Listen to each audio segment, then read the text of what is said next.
strongly about wanting to make certain that the citizens in Preston County are educated on when they head to the polls. On September 13th, the County Commission made a decision, but before I discuss that, and before I forget, we are going to stand and say the Pledge of Allegiance.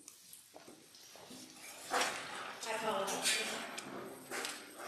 I pledge allegiance to the flag of the United States of America and to the republic for which it stands, one nation, under God, indivisible, with liberty and justice for all. And also, before we go any further, I would like to take a moment and thank the Preston County Chamber of Commerce for co-sponsoring this event. Christy rose to the forefront to help us in planning and advertising the event tonight to get some people here. And if you need some refreshments, we do have some beverages in the back for you, so please get whatever you need to be comfortable. We have lots to learn tonight, so we have, I think, a pretty impressive lineup of people that have made it their mission to be the most educated they possibly can on this. On September 13th, the County Commission did take a stance that we are not in favor of Amendment 2. The reason being we are not in favor is that is the lifeline of what we do and the services that we provide for the citizens in Preston County. Not knowing and only having a promise of what the future will hold for us in the county, at the county level, is why the County Commission took that stance. Something constitutional, if this passes, will be removed with a promise for tomorrow. I would feel much better serving the people of this county if we had something constitutional being replaced with something constitutional. So right now, I feel like I am not the expert here, but we do have some folks that we want to hear from. We didn't just come here to rally for Amendment 2, although, right now that's where I feel that we need to, take a stance. The only stance we have is to educate the people that are going to the polls. I don't care if you are for it or if you're against it. What I do care is that you are completely educated, the best that you absolutely can be when you go out to vote. So without further ado, we are going to go ahead and welcome Senator Eric Tarr, West Virginia Senate Finance Committee.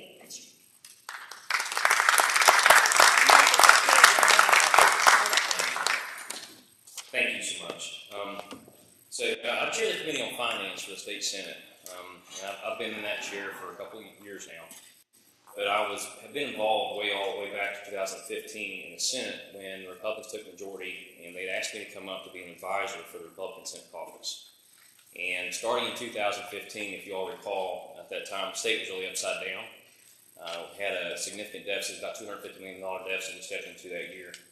And we were trying to figure out what to do with it. So one of the things they asked me to do is I started taking the budget home every night that night. So my background kind of puts me in a good position to be able to go over budgets. I'm a small business owner. I own about 30 businesses. I have an MBA, and so I've got a lot of math theory training back behind it. So budgets are my thing. So I started looking through it then and advising the caucus on where we need to get through. But there was a lot of work done way before me at that time. And that's what I learned when I started studying. It was all the way back into 1999. It was under the Adler administration.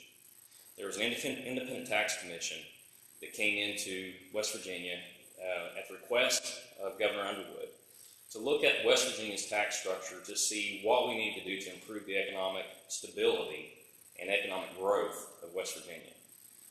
The number one thing they recommended is that they said that we had to get rid of the tax on equipment and inventory because it was a barrier for job entry into the state. We're an extreme outlier. West Virginia is the only state in the country that enshrines in our Constitution. In other words, it makes a tax untouchable by the legislature to be able to reduce is the tax on tangible personal property. And so in that recommendation, there was an initiative to go through and see if we can get rid of those taxes. It didn't happen, so fast forward to the Manchin administration. Manchin administration comes in, and they get an independent tax commission to come in to to go through and evaluate the tax structure for West Virginia. And as they go through, the very first recommendation they came out with, they said you've got to get rid of the tax on equipment and inventory. You're an extreme outlier in the country. It is keeping jobs from entering the state. Still didn't happen. Fast forward to current governor, Governor Justice. Governor Justice comes in 2017. So he elected in 2016, comes in 2017 State of State Address. At the time coming in as a Democrat, we had at that time $450 million upside down. We have a $4.5 billion budget, so we had a 10% budget deficit. It's the worst budget deficit in the history of West Virginia.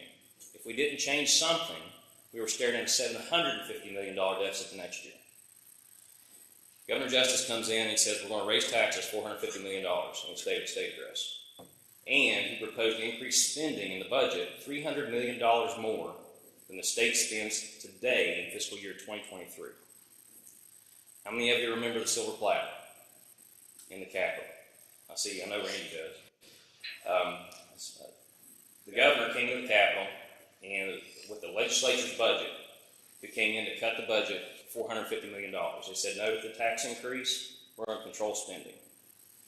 And so the governor comes in, sets a silver platter full of cow dung in the Capitol on top of the legislature's budget. The legislature passed it anyway. And they've controlled spending since. 2018, the governor comes back, switches to Republican. This year he comes out and says, we're going to just cut taxes and win. Just cut taxes and win was the plan that had been recommended all the way back down into the Underwood administration, the Manchin administration, for two independent tax commissions saying you got to get rid of this tax. Just cut taxes and win was a plan to amend the Constitution to get rid of the equipment inventory tax. So 2018, he starts that. 2019, it still hadn't been done, so he comes in State of State Address, says we've got to get rid of these taxes. 2020 comes in the State of State Address, still hasn't happened. We've got to get rid of these taxes. It's not a secret by anybody who looks at tax policy that if West Virginia does not eliminate these taxes, that the generations that follow us are going to suffer more, just like this generation has, for it not being removed earlier. That is by a lot of independent studies, and it's not just those two. So the reason for that is because all of our border states have a tax relief in these areas that we don't have. Kentucky is the only one that has these taxes that border us, and theirs is so small it's almost gone. Ohio doesn't have it, Pennsylvania doesn't have it, Maryland doesn't have it, Virginia doesn't have it. So when a business comes in to look where they're going to locate, and they're looking at tax policy, we don't even know which ones don't even consider us because we still have that. So when they come to us, if they're still considering us, what happens is they ask for a pilot, which is called a payment in lieu of taxes. Payment in lieu of taxes says that they're going to come in and have a city or a county buy the equipment because they don't get taxed on it, and they're going to lease it back to them. So we get big companies that way. Problem is, only 1.2% of the businesses in West Virginia are big companies. The other 98.8% of businesses in West Virginia are small businesses. And they employ 51% of the people in West Virginia that work. So they don't get those pilot agreements. So they are there subsidizing the other businesses that get those agreements by paying this tax. And then the other thing is that they have to compete with everybody that's across the border who doesn't have that expense in their business. So that's the logic of why it's a problem to have the tax in the first place. So we started working on controlling spending in 2015. So that's when the control of spending started. And that matters for this discussion. So when you get through to 2020, fiscal year 2020, the legislature started holding flat budgets. And that's critical to be able to do this. So 2020, 2021, 2022, and current fiscal year, 2023, the legislature's held flat budgets. It should go down against Book of World Records. You'll not find other states being able to do that. What that creates is a $600 million gap where we would normally be spending compared to what we are actually spending right now. If you just follow the normal growth of the budget, there's a $600 million opportunity to provide tax cut and to help a lot of struggling counties in West Virginia. And the reason we have them struggling, so let's talk about a little more history. The reason we have these taxes untouchable is because in 1932, right after the Great Depression, our Constitution was amended to make these taxes untouchable. Now, 1932, you had Model T Fords, had a new car smell. It was a different era. You didn't have people everybody who drove cars. But you did have the Industrial Revolution. You had your very equipment heavy. And so with all this equipment coming in, that's where the tax was going to be to secure the counties. And that's where the Association of Counties, a lot of county commissions, really take heart on is that was committed to the counties at that point.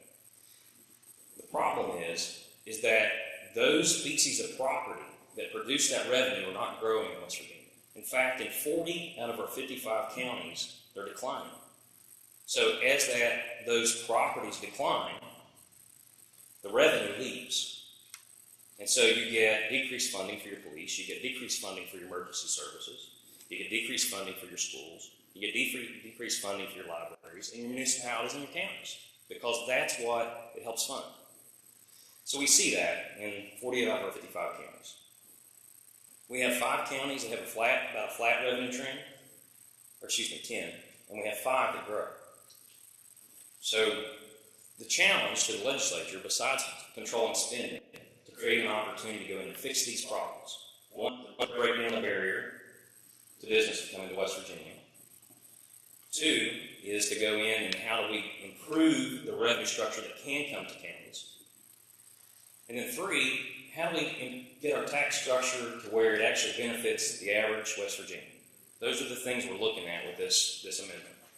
And I can tell you that that's the case because I've been very heavily involved since 2015 trying to figure out how do we get to here, along with a lot of other legislative colleagues. So what the $600 million permits, first of all, is that if you go back and you look at the total bills that were sent out by all the counties of West Virginia in 2021, so if they would have collected 100% of what they billed, it was $465 million. Remember I told you got $600 million to work with. And you have 40 counties, several of those who can't pay their bills now on declining revenue streams. You take the Senate plan, and it goes back and says, well, what we're going to do is we're going to exempt from taxation every one of the species of property the amendment allows if it passes. There's 6 species of property. There's your personal vehicles, so your cars, trucks, ATVs. If you license it and has a motor and goes down the road, it'll be exempted. You don't pay that 13th payment anymore. It exempts from taxation equipment that is used in business, inventory that's used in business. It exempts furniture and fixtures. If all these chairs were in a business, you're paying tax on them every year. So if furniture and any kind of fixtures go the same way. Inventory. You got a local mom and pop shop here that has inventory, and they've had a piece of inventory sitting on their shelf for 4 years. They pay tax on it every year for 4 years it's sitting on the shelf. And then you also have computers that are also in it, the same way. So every one of those in the Senate plan would be exempted from taxation. And what that does is now that money is committed to the county. It's committed to Preston County right now. So you have to come back in and backfill that. And the plan to backfill it, I'll get into it here in a second too, is based on that $600 million gap that we created. We can go in and do $90 million more a year. So the Senate plan goes in and says, we're going to take $558 million and we're going to backfill it to all the counties. No county would get less than $1 million more than they completely billed in 2021. Some of them get quite a bit more because there was three ways we looked at it. One is we looked at your absolute best bill you ever sent out in the past 5 years for any given species of property. We're going to plug that number in, add them up, that's your backfill. If that's not at least $1 million more than you billed in 21 that we collected, that we totally billed, then we're going to raise it to $1 million. There were 6 counties left that were still, their jail bill still exceeded that much, and we still had money to work with. We said, okay, we'll at least take it up to what the jail bill amount was. Now, it doesn't mean we're fixed with it. I don't want you to, because it's not a jail bill fixed thing. It absolutely is not. It's not intended as that. But what it does do is it gave us just a number that we could use to go ahead and stay within our $600 million window and still improve those 6 counties. So those are the ways that it goes in. So what happens? So let's talk about Preston County. Preston County, I believe, in 2021, billed out about $5.5 million. 5.1 million. So if Amendment 2 passes and nothing happens, if Amendment 2 passes and the legislature does nothing, nothing changes in your taxes at all. What it says is that if the legislature so chooses, they can exempt from taxation these properties. They can turn the tax off.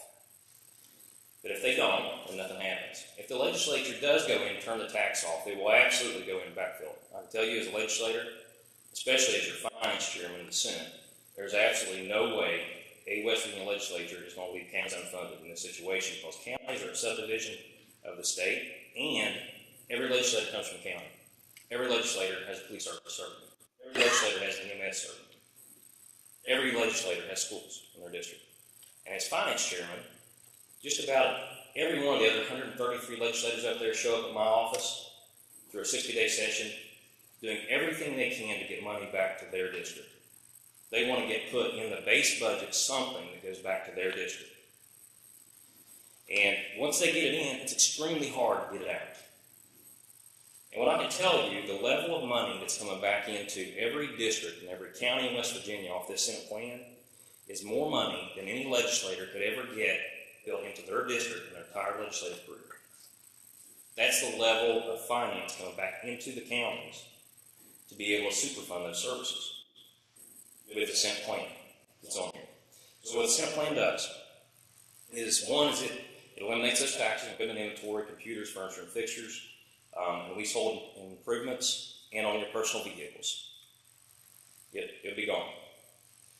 Then, which you think about the processes, the other thing is those are difficult taxes to pay, which is another problem. Think about just your car. Businesses are worth. If you're a small business owner, this really resonates with you. But just think about, you pay your car tax. You get a blue sheet. You go in and say, okay, this is how much I think it's worth. They go back in and tell you how much tax you're going to have to pay. You go then to the DMV or the sheriff's office to pay your tax. Then you go to the DMV, prove you paid your tax, or sheriff's office, to get your registration so that you're allowed to drive your car. That goes away. So even on the registration, you can do it on your phone after that.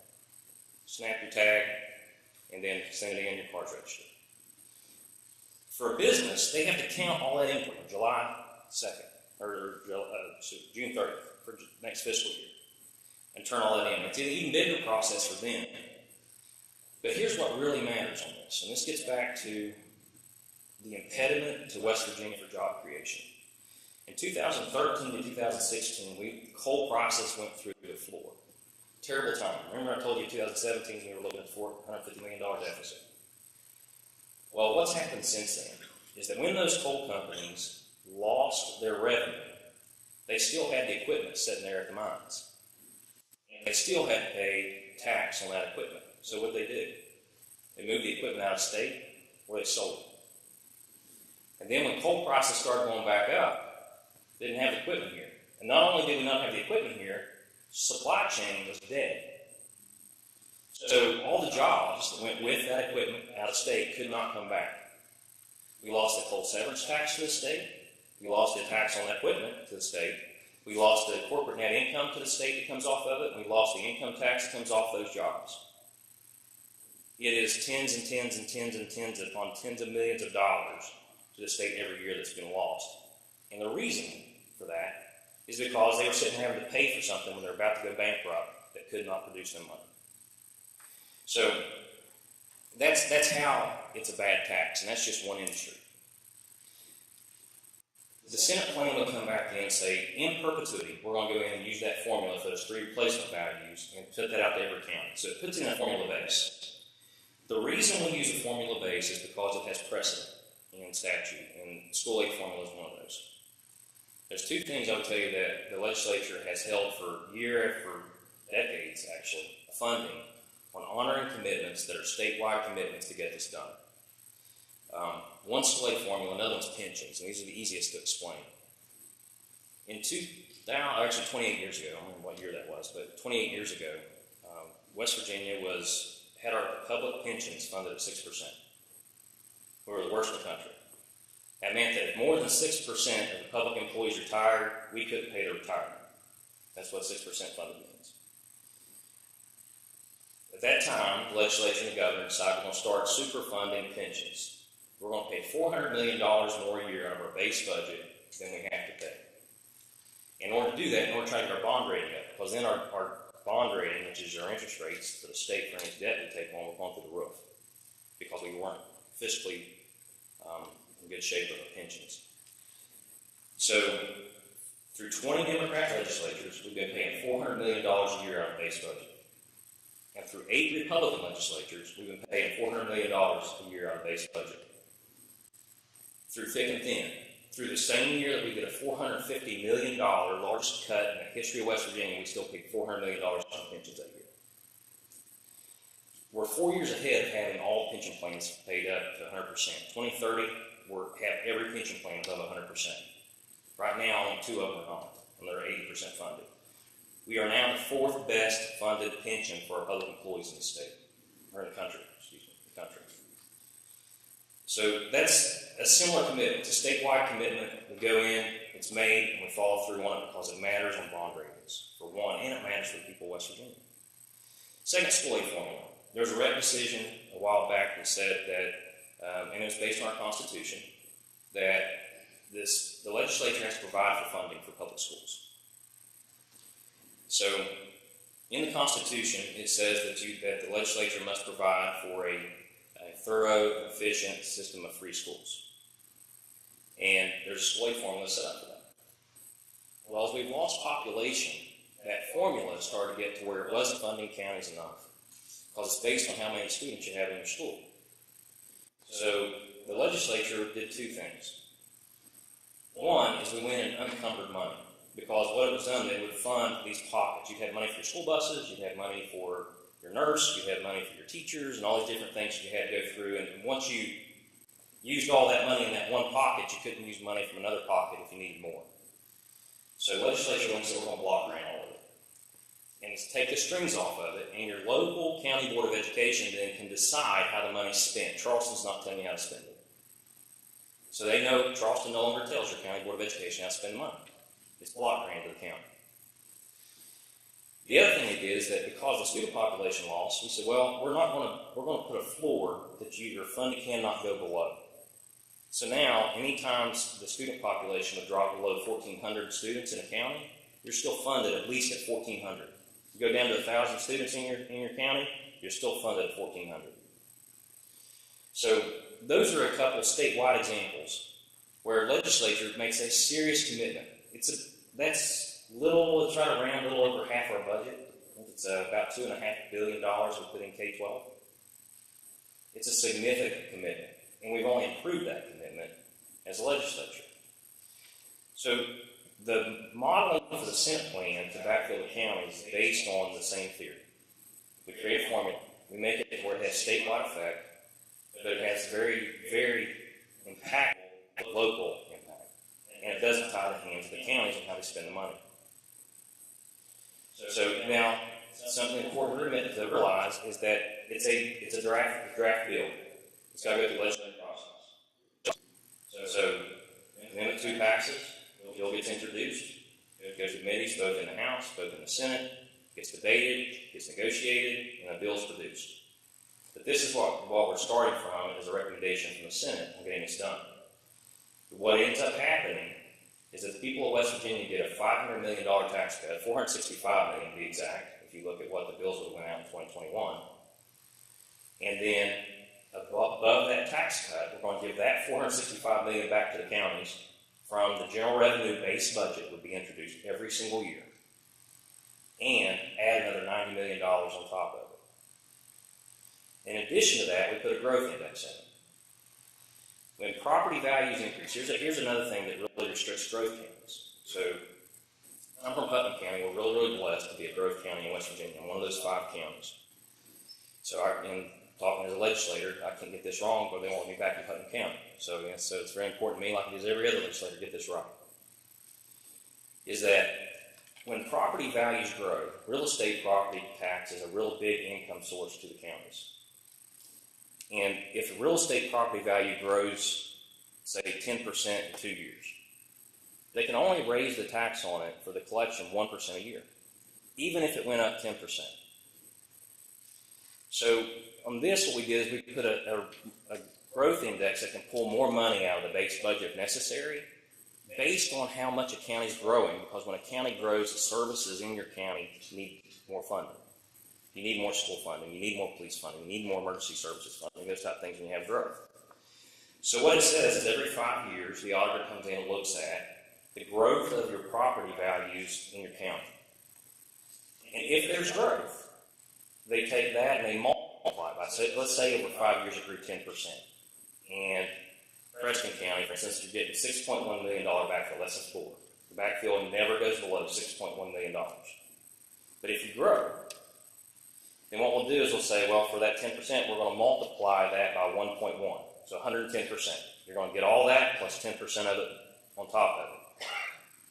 That allows for the growth of counties, because one of the things we didn't account for the revenue needed in this is we didn't account for any of the economic growth that follows this. We based it on as if we never had a surplus $1, because it's based on the gap we created, what we would normally spend if we would have just followed the normal trend line of budget growth, and then not growing that budget for 4 years straight. We don't have to hold any more flat budgets, and you still keep that $600 million window in there.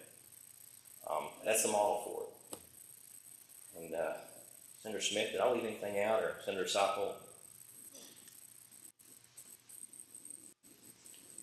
Is it clear as mud? I get too deep in the weeds. I'm really bad about getting in the weeds. So, okay. Thank you, Senator Tarr. Next, we have Jonathan Adler. He's the Executive Director of the West Virginia Association of Counties. He's also speaking on behalf of the County Commissioners Association tonight, I believe, correct? Yep. And so what does he do, and why do we plug into Jonathan Adler? Well, he represents the county commissioners, your sheriff, your clerk, your assessor. He represents all of the people that you put into office to serve you. County Commissioners Association, just as specific to county commissioners. So without further ado, Jonathan, let's make the mud even muddier. Well, thank you. I think that's the nicest introduction I've ever had, truly, so thank you for that.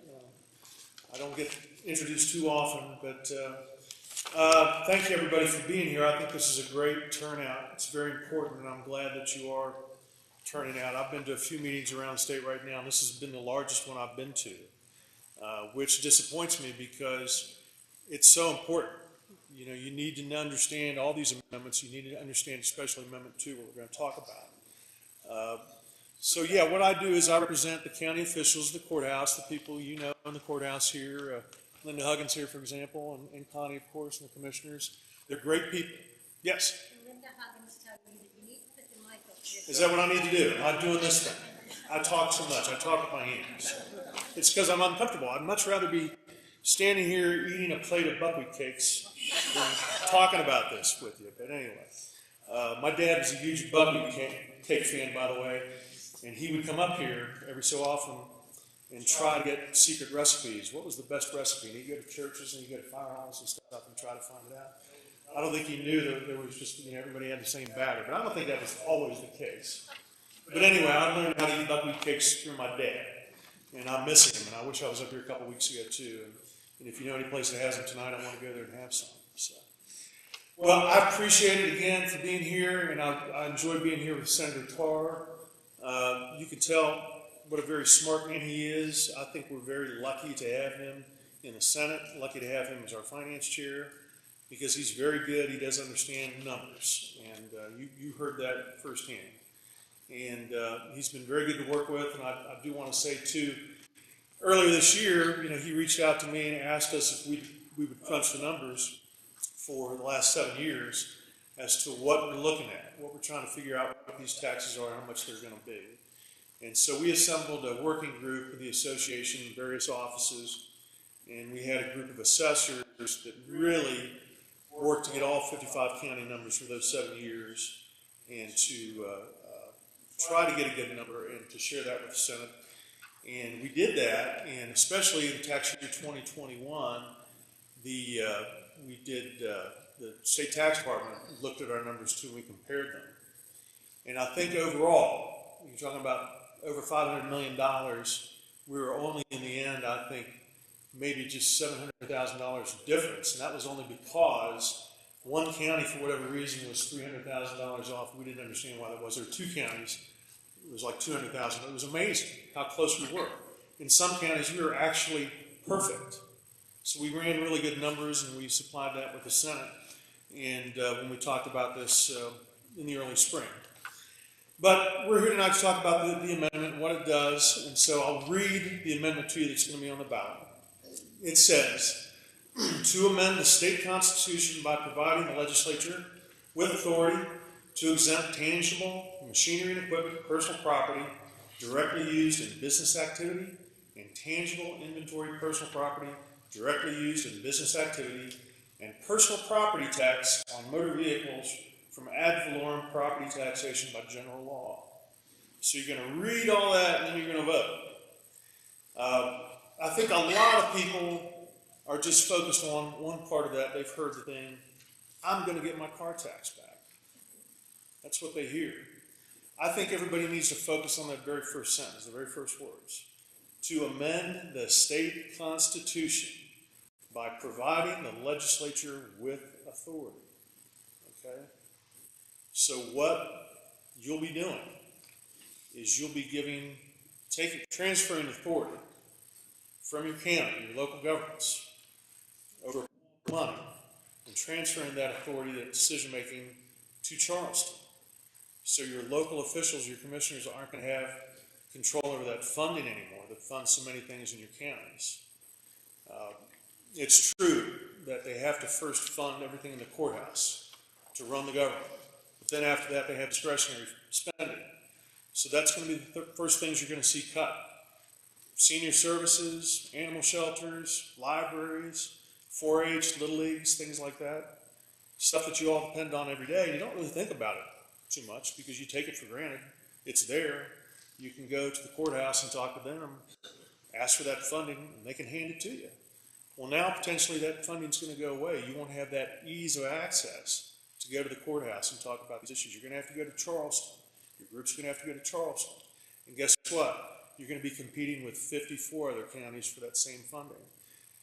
95.5% of the taxes we're talking about here, okay, they are staying here in this county, in Preston County. 95.5%. Right here, for nobody else but you. And if you pass Amendment 2, all that money goes away to Charleston. It's not going to be here. It's not a guarantee to be here anymore to be spent for you. It's going to be spent, however, we don't know. So please remember that. 95.5% stays right here in Preston County, right now. And that'll go away. That's millions of dollars. The other thing to think about, too, I mentioned, people think you're going to get your car tax if Amendment 2 passes. No, it doesn't happen. That's not automatic. The legislature will have the authority to do that. They have to pass a bill and give you your car tax back. That's what they have to do. It's a two-step process. Pass Amendment 2, then they pass a bill. You don't get it if Amendment 2 passes on its own. It doesn't work that way. So those are two really important things to think about when you're looking at this amendment. We're talking about $600 million approximately. It's a lot of money. A lot of those taxes. A lot of those things that go into that the senator went into. I won't tell you. He went through that list, but species of property includes computer equipment as well as business machinery. In your motor vehicles.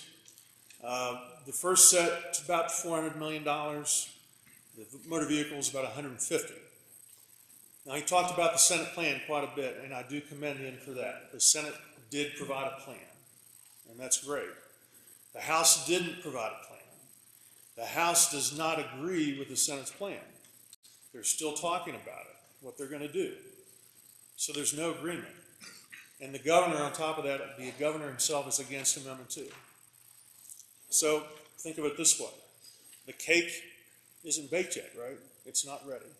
So why would you eat something that's not baked yet? You're not going to do that. So why vote for something where you don't have total agreement by the people that are advocating this, okay? The state is advocating this money. They want these funds to help grow the economy, and that's all great. That's wonderful. But I don't have any comfort, I know the county officials don't have any comfort, if the House and Senate don't agree on a plan yet. I think you need to agree on a plan first that we can all agree to, and we can all step forward together and tell you, this is a great idea, this is great for West Virginia, we're moving forward. We're moving forward. Now, there's been a lot of good things already to happen. There's a lot of business-friendly legislation that's passed. They've done a great job.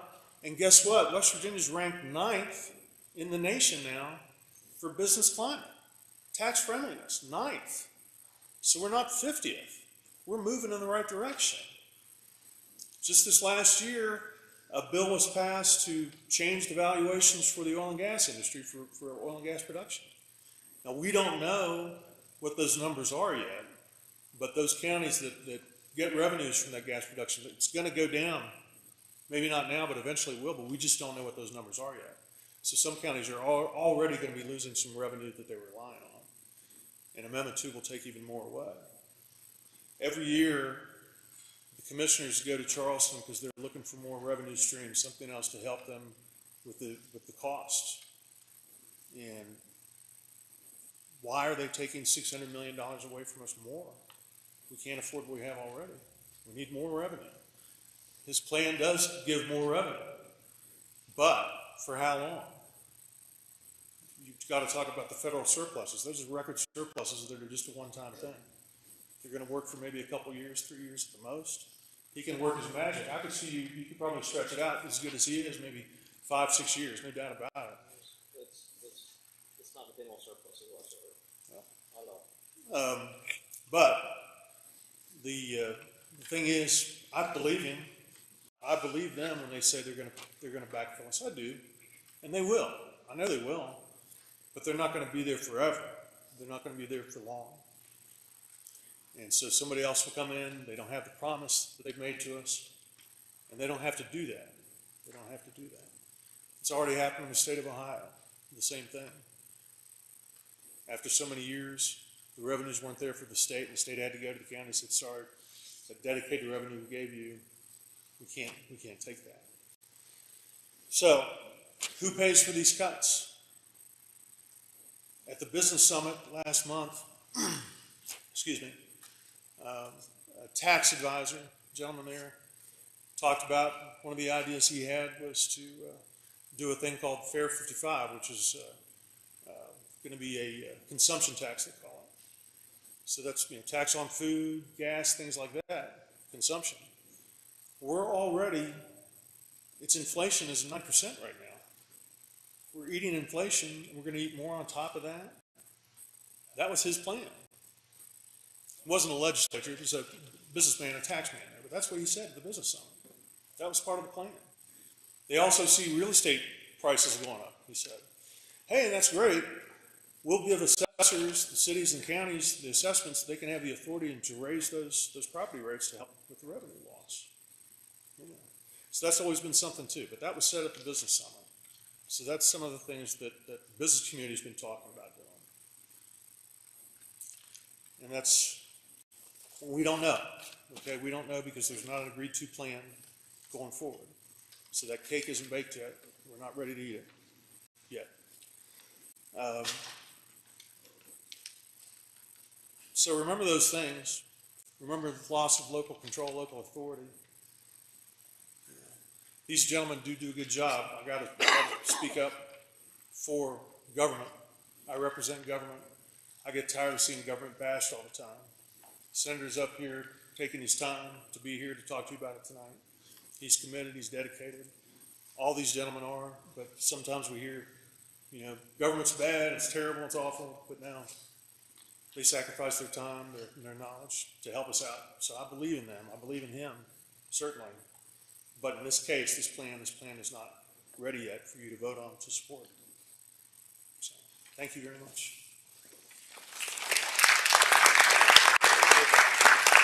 Thank you, John. Okay, next up we have Connie Urban. She is our assessor here in Preston County, for those of you, I know all of you know who Connie is. She has some very interesting figures to share with you. Well, if you don't know who I am, you've probably gotten my mail in the mail. So anyway, I am here as your assessor, and I'm trying to present some numbers. I welcome everyone. Thank you, Senator Tarr, all of you for attending. And Linda Huggins, sorry, tells me I'm not loud enough. Okay.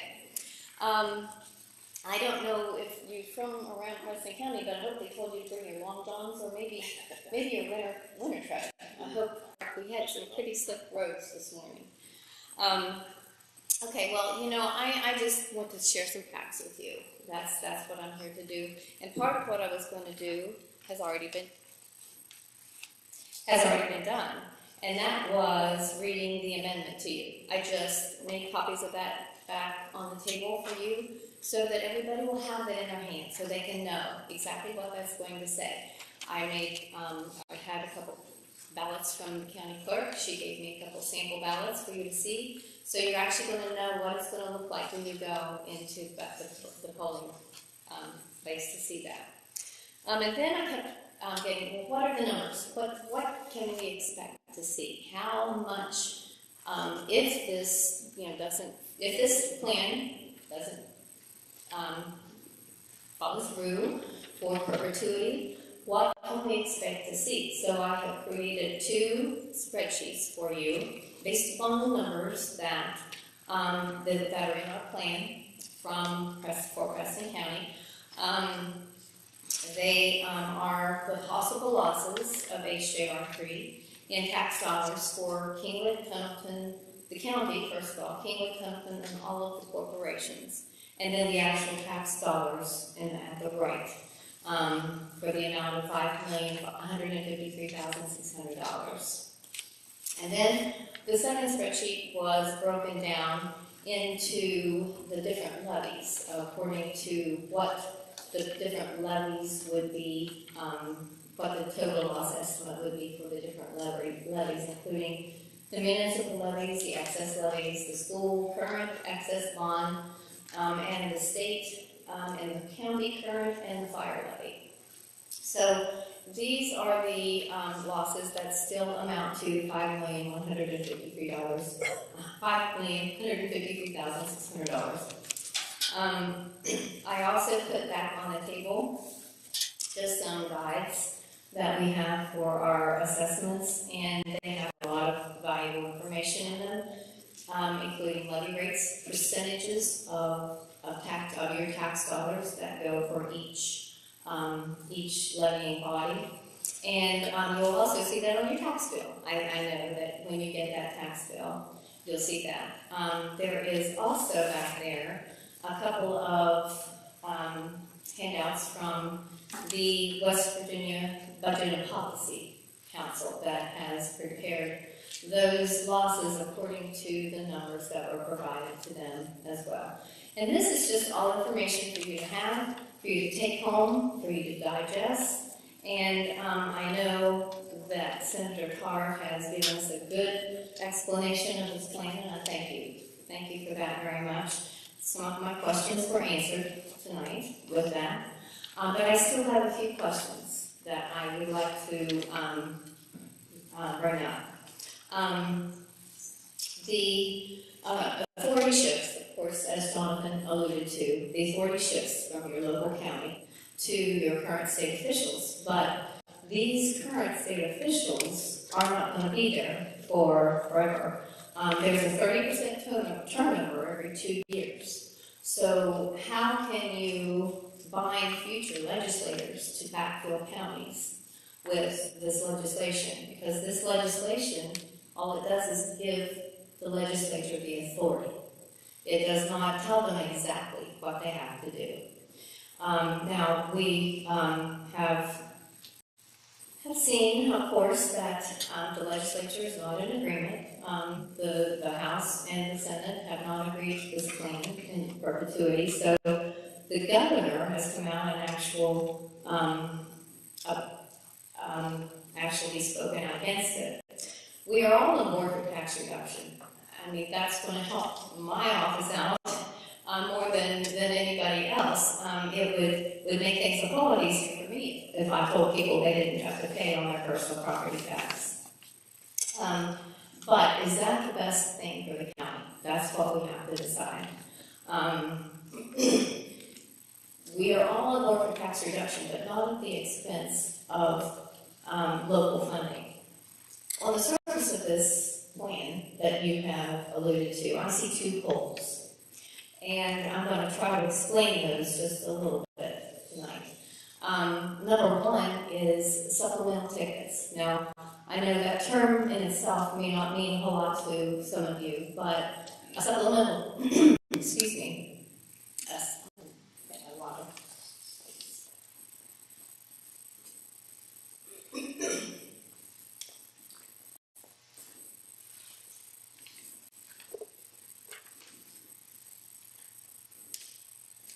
the supplemental ticket is created when someone has not filed an assessment for the county budget estimation. So, therefore, those supplemental tickets are not included in your totals that were reported or that are reported every year.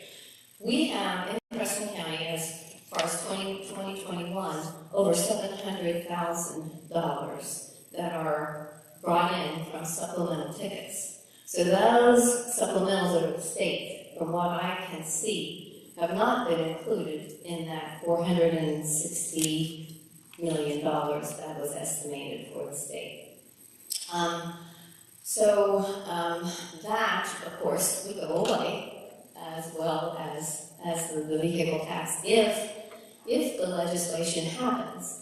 Now that, this is just giving them the authority, so it doesn't actually make that legislation happen. That has to go forward with it going through the House, the Senate, and through the governor, and passing that legislation in order for it to happen. So the second hole that I see is public utility property. There is a pie chart from the Budget and Policy Board that shows that the public utility portion of the state revenue is about 20%, which is about $398,000. That part of that tax bill that includes machinery, equipment, and inventory is about 150 to 200 million. Now, I can't see the federal government saying, well, that's okay, we'll go ahead and pay that, you can exempt your tax. So I feel that personal property tax is going to have to be addressed. It's exempted in the bill. It's not included in the exemption. It's not included. In the exemption. But how do you? Because of that federal law. Okay, but there is a law, a constitutional law that says that there is an equalization clause that says that there has to be equal taxation for all. So how would that be equal if you're not going to tax, if you're going to tax public utilities, but you're not going to tax industrial business? It stays current the way it is now, because the way that is that federal law is the one that supersedes the Constitution on that. They went through council to make sure that it was legal for us to be able to do it that way. Okay. So it's not exempt. Okay. All right. Well, all right, let's see. Well, the $700,000 for supplemental taxes is real close to the $1 million that has been given to us for the overage. Now, our jail bill is in excess of $1 million, or will be in excess of $1 million with the increases that have been proposed. So that leaves a hole between supplementals and jail bill and possibility of public utilities. So I started looking at these numbers when it became evident in 2019 that the legislature is moving this direction, and I agree. I think business inventory, personal property, machinery, equipment are taxes that are a structure that doesn't need reformed? No, I do not think that. I do think that they do need to be, but it's absolutely, most definitely essential to bring everybody to the table, to bring all of the concerns that are evident to the table and discuss these issues before going forward with a plan. So I have a couple questions, and do I have time for that? Okay. So how would the counties then formulate their budgets in time for the state code reporting requirements? Would they have to go then to the state and lobby for those funds? No, it's formulary, guys. You me to answer with you. Can everybody hear me? So I can answer your questions. Sorry. I'm not that close to the page, so I'm trying to questions. So the way it's set up, it had an enacting date. If we go through and if the event's passed, we go in January session, they'll be passed, be effective in June. Anytime we do tax change policy on tax changes, it sets forward a date based on when reporting's due, or when somebody has to turn in their taxes, or when refunds are due, that kind of stuff, because there's fiscal year versus the annual year. It goes different on income tax year versus what it does on property tax years, So those dates get set up for it, but as far as the way it would be set, the formula is what sets it for every county. There's no lobbying associated with it for any county to vary, because the formula applies to every county the same. So one of the things that on budgets, on forecasting for your budget, is that now if you look at, Preston, you all can see it, the Preston's County, if you look for the past 5 years, it kind of goes like this. It's about flat, a little bit of an incline, but it's a little bit of a roller coaster ride to get there. So what happens to replacement is it's solid for 5 years straight. You know for 5 years what that money is coming in every single year.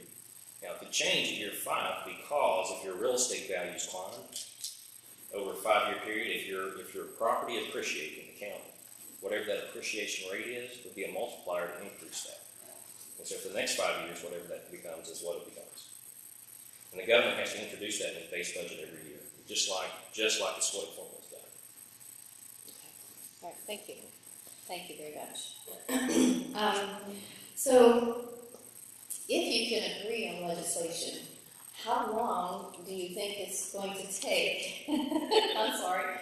How long do you foresee it taking for that to become actually something that the public can see? So what we've done, if you go to the West Virginia WVLegislature.gov, there's right on the home page of the West Virginia Legislature website, there's a link that says Senate Plan. And I apologize, I only have 4 books left. I've been around the state quite a bit, talking to groups that has the Senate Plan. That link you can pull down there. When we get together legislatively, it'll be during session. So when you talk about the input, one of the points I want to make on that is you'll see that it has a draft date. And the reason it has a draft date is every time we come around to one of these meetings, there's something that, you know what, that's a way we can improve the bill.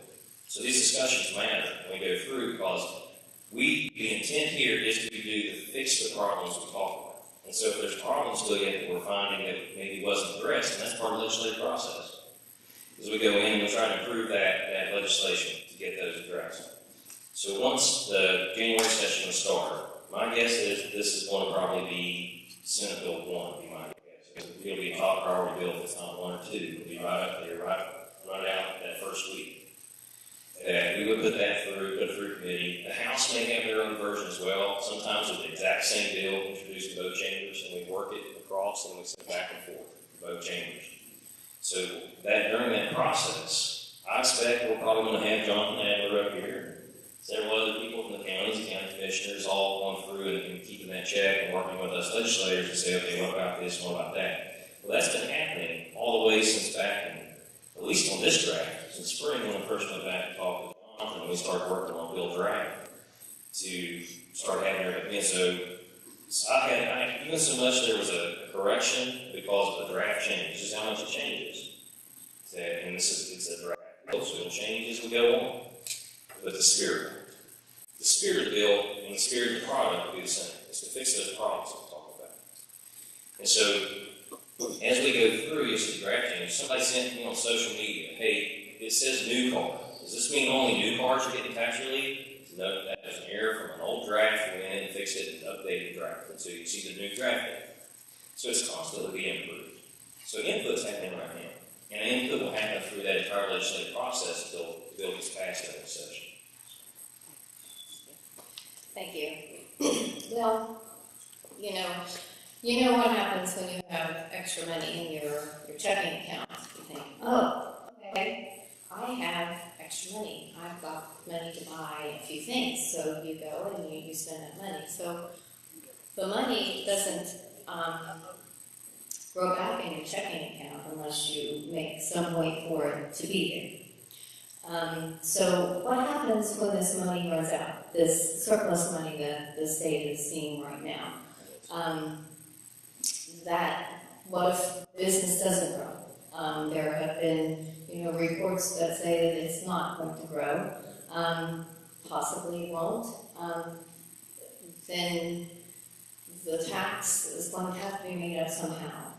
It's going to have to be made up somehow with real estate, with sales tax, or some other manner. So, I think really when you get down to it, I think we just need to have a chance for this line of communication for all of us to open back up, to restore this line of communication, work together to resolve these issues. The governor's proposal to give a rebate gives us time to work on that, to bring all of these things that keep coming up, that seem to be questions and problems, to have all of us come together and work together to come up with a plan that would work for the whole state of West Virginia. Thank you.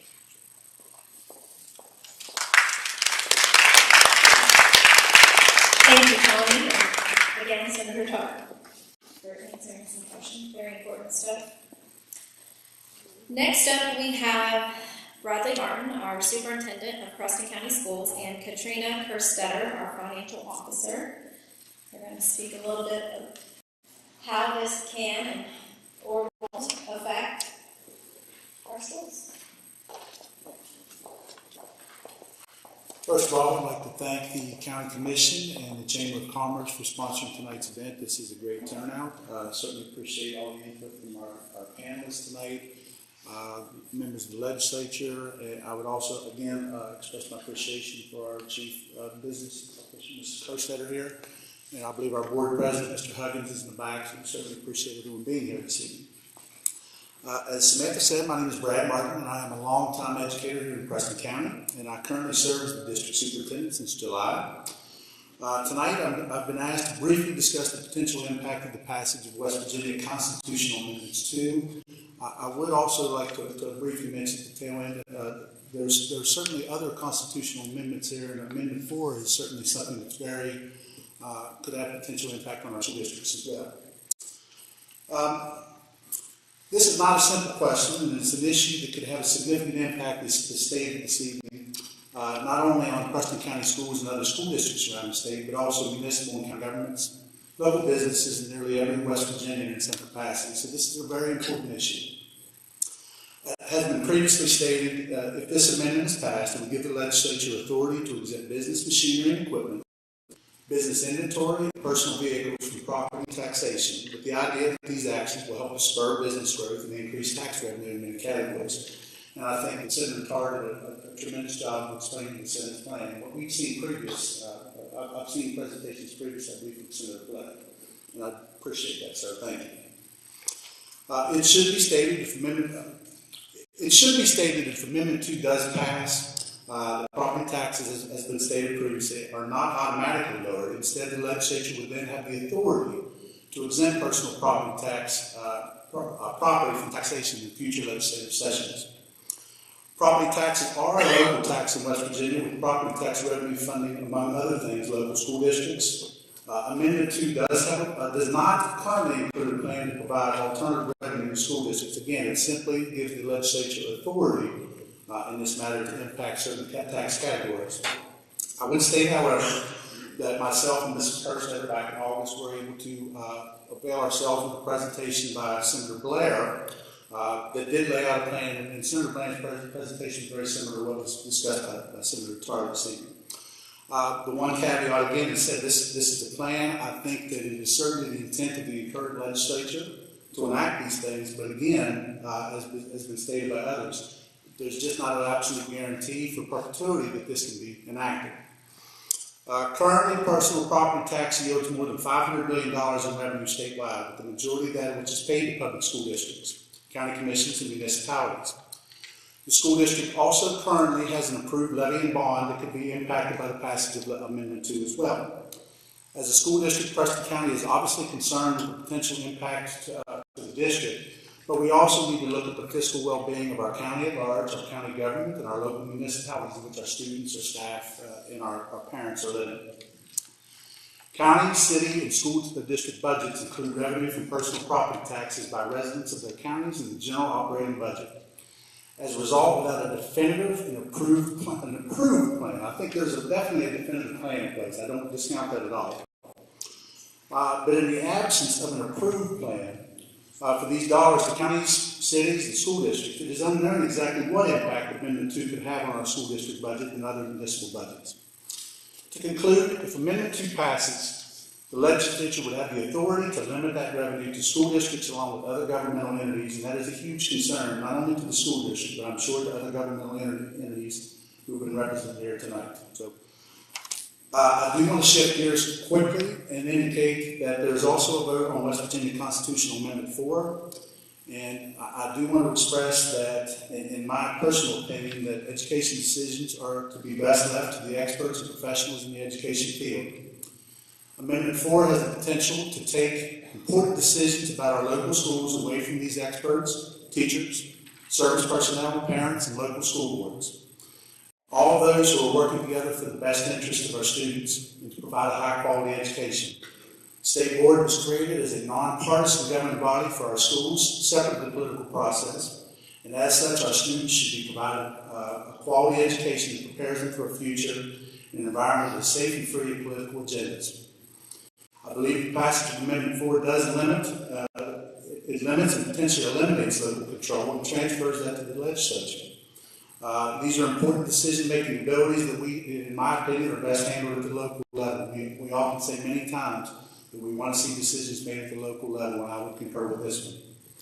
So to conclude, I would encourage everyone to continue, all of our voting citizens here in Preston County and around West Virginia, to continue to attend sessions of this nature and to learn as much as possible about these proposed amendments. I do appreciate again the Chamber and the County Commission for giving us an opportunity to speak. And certainly I hope that the state, my statements along with the statements of these panelists will help us all to make a better informed decision as we vote here in November. So again, I would like to thank everyone this evening, so thank you.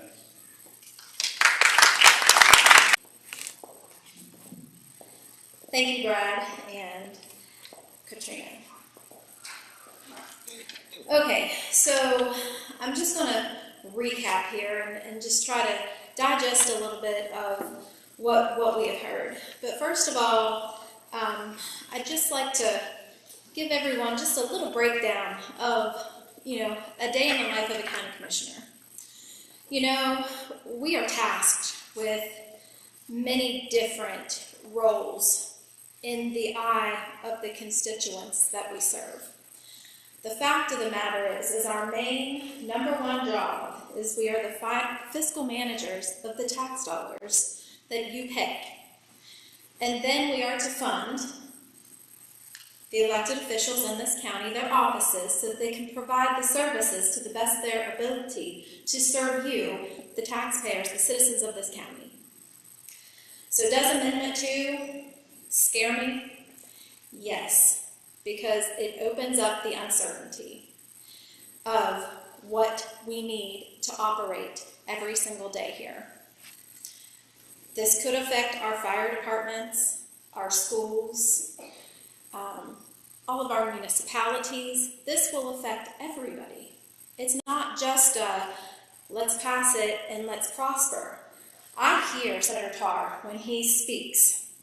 I've listened to people in this room that I hold at the highest respect. But the fact of the matter is there's just no guarantee. And I loved what you said about the cake's not ready to eat. I really like that, and I've kind of felt that way from the get-go.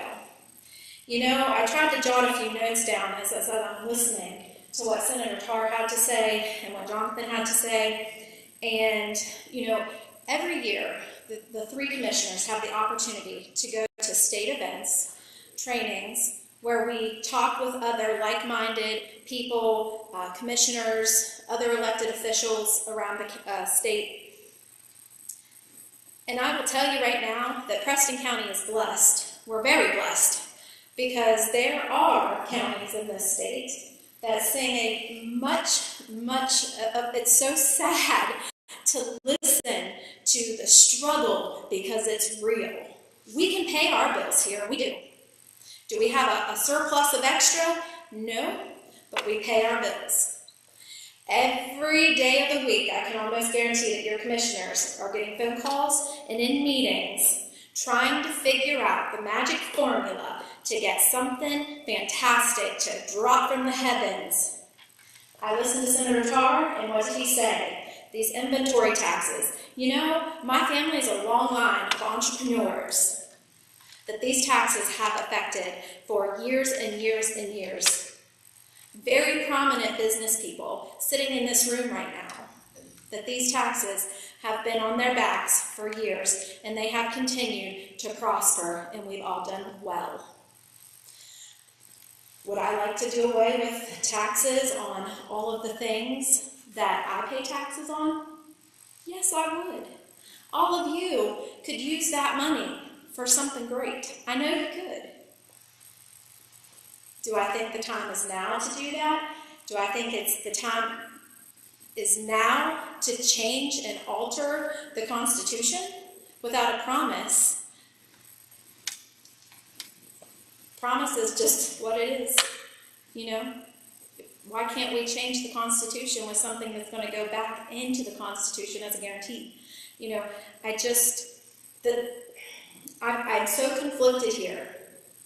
Removing those taxes could do great things. I see that. I respect what you guys are doing. There has to be another way, you know, and I'm just listening to talk about where Preston County is at and what that would do and the taxes that the citizens wouldn't have to pay. And the promise of the backfilling the counties, you know, that sounds really good. But if you can give Preston County an additional $1 million, or you can give Gilmer County an additional $1 million, that county could not even implement or afford to give raises to their elected officials for many, many years now. Many years. Then why are we not giving that money now? Why are we not giving the surpluses now? Why do we have to give up our constitutional and amend these things in our Constitution? That just doesn't make good sense to me. But again, I'm not in your seat. You can answer. I'm just trying to make sense on both sides of the fence here.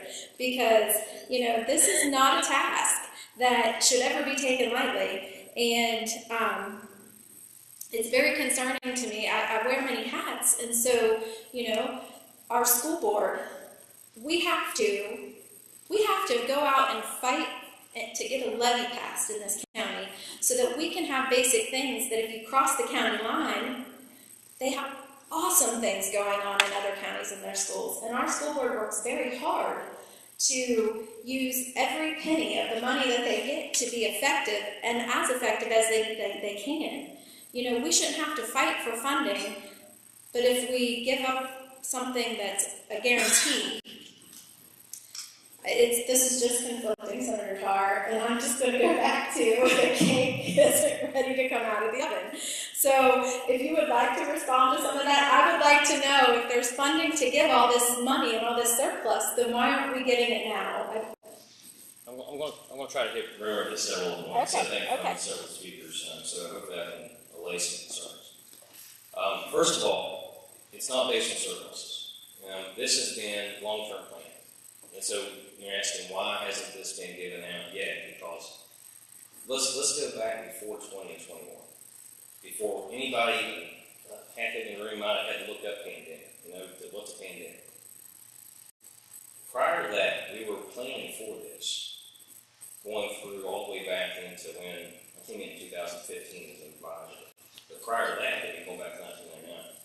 But what had never happened was controlling spending in the base budget to be able to create the window that's required, because we knew it was going to take around $600 million. That was the target.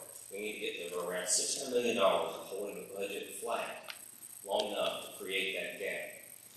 So that's where we're at. So if in that process, what happens is over the past 20 years, we have about fiscal management, don't understand this when we're talking.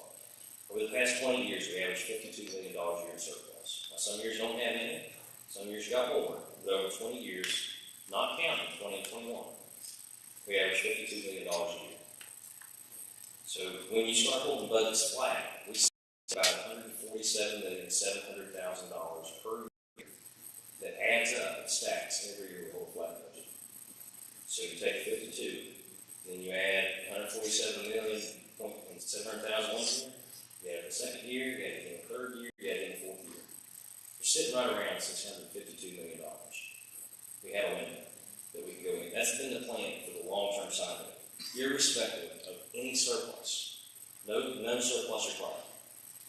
So then what happens is when we start seeing the money come in from the federal government, not just on the surplus side, but also when it came on the Black Weekend, the Arbor Fund, when it came on COVID relief, all those type of things, we start looking at what are the things that are the one-time expenses that we can fix that reduce the future expense. Because what happened in a lot of places is they start putting money out, spending things that create a greater expense one day, or you look at a lot of other states. We can do that next year. What we did is we went back and looked at things that we have not been able to pay for because we have been holding spending so tight. And can we go back and get some of that stuff caught up so that it's no longer a growing expense on the state, which further control our spending? So, in addition to that, we went in and started working on getting our savings in place. The state rainy day fund is $1 billion now. We have one of the top in the country savings accounts for any state. So we don't longer have to put money in our savings account for that. The other thing that we do is we have our unemployment fund is one of the strongest in the state, or in the country. I'm saying state in the country. We went through all these things that blindside state, and we got them all capped off to where there's still got spillover now. And going forward, if we have our roughest year, if we go back to the worst budget cut, worst revenue shortfall in the history of West Virginia, we still have twice as much as we need to cover it in a rainy day fund for the counties alone going forward with this bill. Because we still have $400 million of surpluses from last year that we can take in and put in the rainy day fund. It takes $100 million to do that. But here's what's guaranteed when you talk about certainty. It's certain. You can follow trend line and do forecasting to see what Preston County is going to be if you do nothing. It's nowhere near the growth that's possible if you follow that plan that's there now that we've been planning for years. On the school side of it, we're constitutionally mandated to provide a thorough and efficient system of free schools in West Virginia. This amendment changes none of that. So when funding comes into the school, that we have, even if this took money away from the school, we still have to come from somewhere to get the same funding at least. This is taking more than the county for schools. So there's actually no way that the schools come out less of this, they come out with more. To me, it's a no-brainer when you're asking about guarantees. It's almost asking, are you guaranteed you're going to breathe air tomorrow instead of dirt? I don't know. So there's no guarantees for bread or dirt, but what I can tell you is I'm alive tomorrow breathing air. And so legislators are not here to pull money back to counties. The spirit of this whole thing is how much money can people accept this if the counties are set straight. There's no legislator that's not doing it. So when you go through in perpetuity on the side of it, that's the same thing. There's absolutely no way to go in and try to do something that's going to hurt your county. In my office, every day, in a 60-day session, they're asking for more or less. So, but I've been saying no for 2 years as a vice chairman and 2 years as a chairman. And Dave Steipold, my vice chairman over there from the regional center, can attest to that. So in order to be able to do this one for generations and generations and generations to come, it's incredible. I know it's hard for people to believe, but then it's a once-in-a-generational opportunity to actually get it right. If you don't do it now, it's not happening, people. And we are set right now. I can tell you for the cushion, if you were going to do something big at home, say you're getting ready, you got to get your kid to college. Think about it and prepare your finances. And you're going to make a long-term expenditure to get your kid to college. You're going to go through and make sure that they've got your car paid for. You're not going to buy a new car, but they've got one paid for. You don't do this. And you're going to go through all the things you do to pile up money, because you don't know all the certain expenses around your kid going to college. We're there right now with West Virginia. We have our savings, our rainy day savings, is one of the top in the country. Our unemployment's one of the top in the country. Our pensions, we're number 4th in the country. The things, and we're sitting on $400 million surplus from last year. We're on target for another $1.7 billion surpluses next year, because we're already sitting on $425 million in the first quarter. Now, remember when I said that the average was for the past 20 years? $52 million. In the first quarter, we had $427 million in surplus. And about half of that comes off the holding spot budget right now. So what happens is, the $1.3 billion we just had, $650 million of that is from holding these flat budgets, plus what our average surplus is over 20 years. The rest of that is federal money. So we still have record surpluses after we bring our base budget back to where we would normally be and provide $500 million tax cut to people in West Virginia, and then come back to Superfund counties and index them at a rate of growth that they can never realize that we never do this. I'm just saying, you're going to miss a huge opportunity if you don't do this. It sounds great. It sounds great. I would like to say that, there's just this little saying that the proof is in the pudding. And it would be wonderful for that plan to be done and worked out and the kinks worked out before, give it just a promise to the counties. That's where we're at. I think that's where everybody really is. And a lot of people, unfortunately, are going to go on the campaign of, I'm not going to have to pay car tax anymore, And so we could, belabor this all day, but I really think it would be more beneficial to open up to questions. Senator Tarr and Mr. Adler drove a long way to work and try to educate us on this, and so let's just go ahead and see. Does anyone have any questions for them concerning this? Thank you. What happens if the Senate seems to be on board with this? But what if the other house doesn't match up and pass this? Great question. We have another mic we can use. Right now, so I'll tell you where we are now on it, and then tell you just the process on any bill that goes through. Right now, we had a meeting on this plan in our caucus, and I asked for hands in the air. Is anybody opposed to this plan? Can we get this out of the Senate now? Now I have 23 people in our caucus, the Republican Senate. There was not one no vote. There was one gentleman who had a few questions, and was fine after the questions. In the House, we have a count of about 60 votes right now. So once it gets in there, it takes 18 in the Senate. It takes 51 in the House. We've got 23 votes in the Senate. I'll take that back. We'll have 23 for this one, as it is now. And in the House, we have about 60 votes. The block in the House right now is the chairman of finance in the House. So Eric Householder. And that's the main block.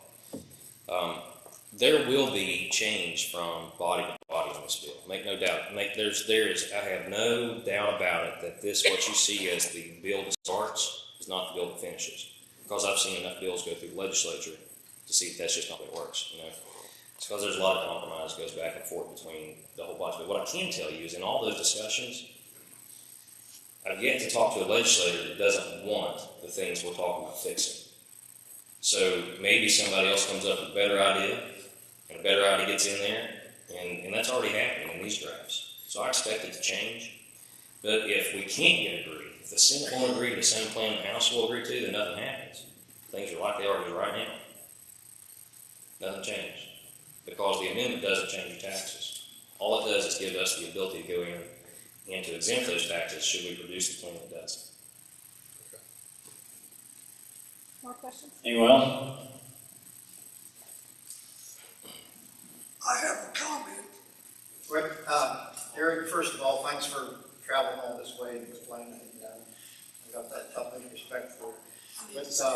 But we want to mention that to get this even on the ballot, it took 2/3 of the House, the elected House members, to get it on the ballot.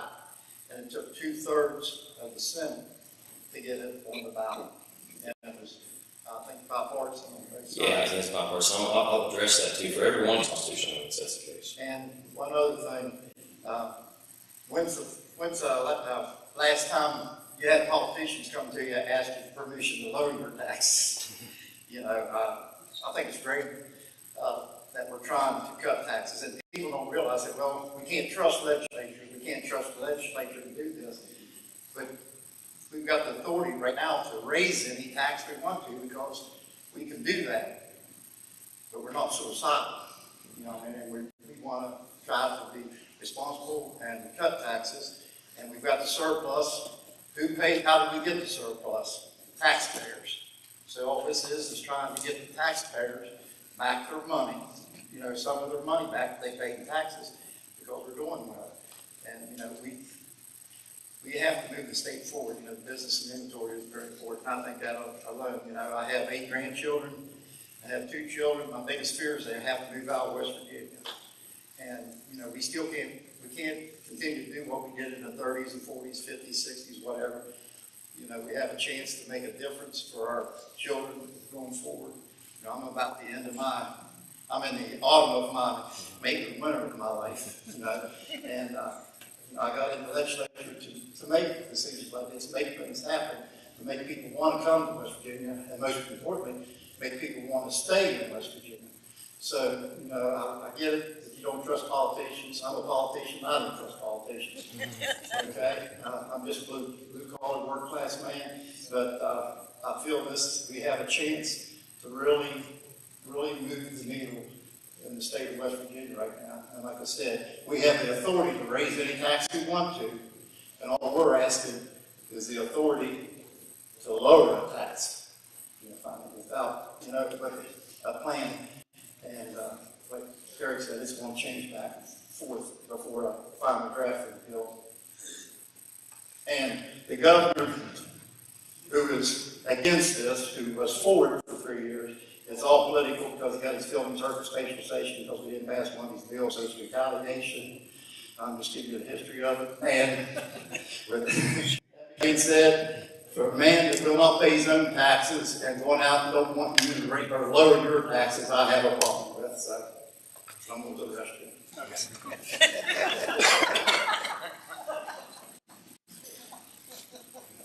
Sir, pardon me, thank you very much. I just want to make a point about who we are. We talk about people, we talk about persons. So I want to talk about person. Through the Freedom of Information Act, I sent a letter to Tim Motley, well-known attorney. He was Speaker of the House for a while, and he was the chair of the Judiciary Committee when he responded. And I have a copy of his letter here. And he says, please understand that the statutes enacted by the legislature, generally speaking, consider the word individual to refer to a human being. I'm not a person, according to Molly. He goes on to say the word person. The word person, generally speaking, refers to legal entities such as corporations, partnerships, and of course sewer systems. So under West Virginia Code, the sanitary sewer system is a person with a birth certificate, a person with constitutional rights, and a person, according to the West Virginia Supreme Court, can wield the police power of the state. So what's all this hubbub, folks? If you vote yes, you get car tax relief, so-called. If you vote no, you get it too. But that's not the problem. The man over there spoke the problem, and it's the workforce participation rate. We're the worst in the U.S. Children grow up here, go out of state to get jobs. We're all sick, tired, we can't work. That's the problem, and it suddenly occurred to me. Forgive me for even saying this. Jim Justice and Baby Dog, you know, they have a plan. And I think the plan might be, we need more young people here. Where are we going to get those young people? We're going to get them from the border. Yay, West Virginia. I'm not a person. I'm an individual. Address that, Mr. Tarr. Thank you. I'm not sure how to address that, actually. Actually, it's in the book of Revelation. Yeah. I saw another beast coming out of the earth. He had two horns like a lamb, and he spoke as a dragon to call the sanitary sewer system a person and to call your children individuals. Does dragons speak? Forgive me for even bringing it up, but I had to. Sorry, sir. Thank you. Have a good evening. I'm with you. All right. Senator Tarr, I do have a question. Sure. The governor at this state time says he wants to eliminate the vehicle tax. He's kind of went back and forth saying he wanted to give a rebate, but I don't know how that would work. But he said he wanted to eliminate this vehicle tax. How on God's earth can he eliminate the vehicle tax if Amendment 2 doesn't pass? Because it's a constitutional thing. You can't eliminate it unless you pass the amendment. What he's proposed, and I've seen the draft bill, is to provide a rebate on your income tax for what you paid on your car tax. So I can walk you through that. First of all, if Amendment 2 does not pass, the car tax is here to stay. Period. Tax on equipment inventory that significantly inhibits business growth in West Virginia is here to stay. So what the governor is trying to do to try to play the politics around the amendment says, what do a rebate on your income tax? So let's walk through what that means. If we pass the amendment and pass the bill to eliminate the tax, you're done going to the whole process of how you go through the pay car tax. If we go with the governor's plan, you still get your blue sheet, you still go and fill out all the stuff you own on the cars, send it in, and get the assessment, get the bill on what you owe, go pay the taxes for what you owe, and go prove that you paid your taxes, and we'll get your registration so that you'll be allowed to drive your car, and then you got to prove what you paid to the State Department of Revenue, and hope that they refund you in a given time. And then unless you pay it late, because you pay it late, you're not getting a refund. The other thing is that it's a backdoor tax increase, and I don't think they realize this. I don't think they meant to do it this way, but it absolutely is a backdoor tax increase, if that's the route we would go. Because it's unchecked. His bill would say that we would be required from the base budget to refund back to a taxpayer whatever the assessed back payment was for that car. So why wouldn't any county go in and jack those assessments up as high as they can get them, and then have you pay that bill and say, well, you're going to get refunded anyway, waiting on it to come back? They can't do that. Well, Jonathan's telling me they can't do that. So. You can't just jack it up with a million. Well, hold on, that happens. Because when have you, election year assessments are low. assessments hardly ever go up on election year like they do statewide. I've seen it. I've seen favorites played in my own county in history with friends, assessors. It can happen. You can go in and you can suppress assessments, or you can let them come on. And I could see that happening from some of the games I've seen played in history of counties I've lived in. I knew the answer to that. I'm sorry, cannot keep quiet now.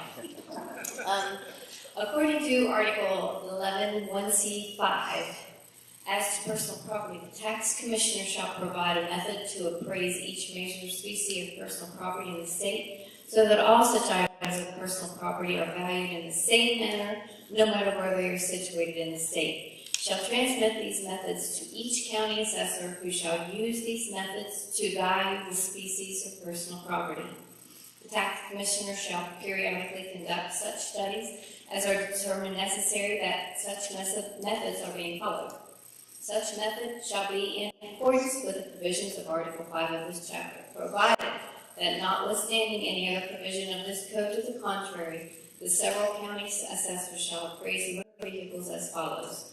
The state tax commissioner shall annually compile a schedule of automobile values based upon the lowest values shown in a nationally accepted used car guide, which said schedule shall be furnished to each assessor and shall be used by the several county assessors to determine the assessed value for all motor vehicles in an equal amount of 60% of said lowest value.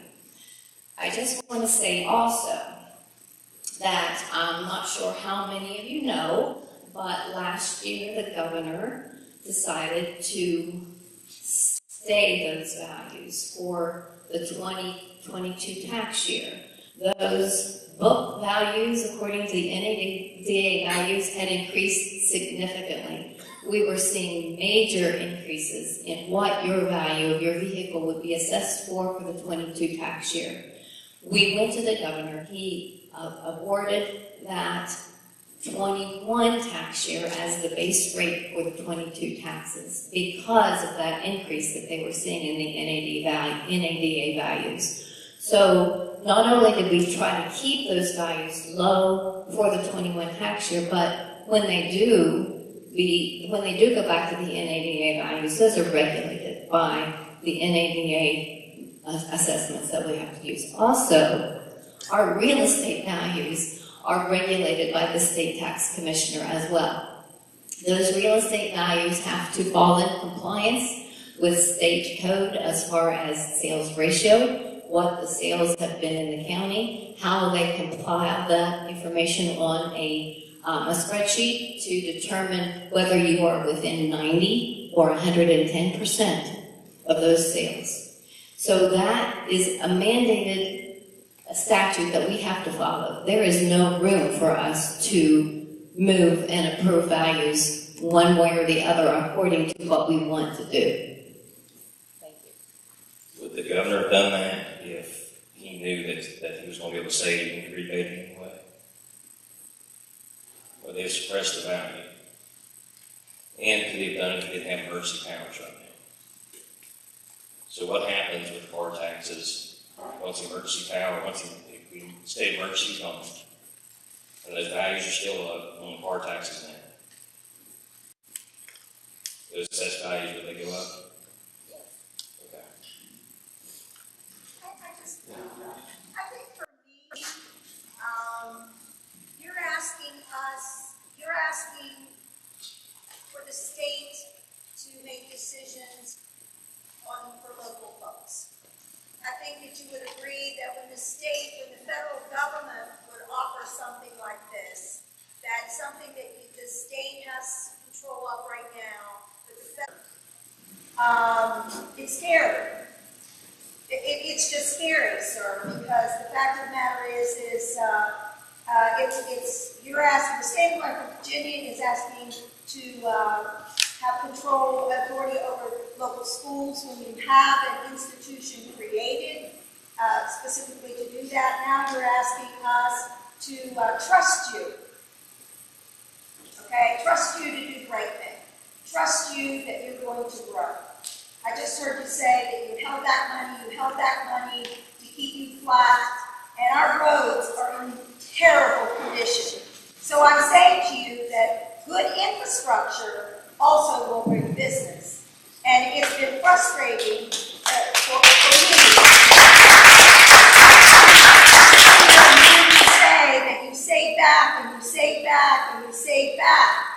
Let me address the The other infrastructure thing, piece. if I could, one Sure, more go ahead. point, you know, the legislature has always fought county government, when we would like to, have our levies at 50%. Right now, it gives us 60%. The legislature, in their wisdom, changed it for local school systems many years ago. But you know and I know, it's tough to get 60%, 2/3, it's tough. And so when we are trying to get EMS and when we're trying to get fire, we'd like to have 50, simple majority. It would be helpful. And so several things to address there. One is on, I'll try to go back through and hopefully, just let me know if I miss one of the things that you brought up. The infrastructure piece I agree with. So what we did is we've been taking money from general revenue and giving it to highways to go in and do roads. The most that had been done prior to, I think it was maybe the year before last, that had ever been put from general revenue into roads was $12 million in a given year. We did $120 million in one disbursement this in special session, another $150 million in a subsequent special session this year. And the reason that we did those levels is we asked highways is how much can you turn to asphalt? And when they went through, they said we can do it with this much. So the first one they did, we said 120 million. They came up and I said, and I asked them, I had in my office in finance. I said, well, if you had 200 million, could you get 200 million down? And they said no. 120 million is about all we have the manpower to get down. If So- you might go to the manpower, perhaps you need to raise the wages.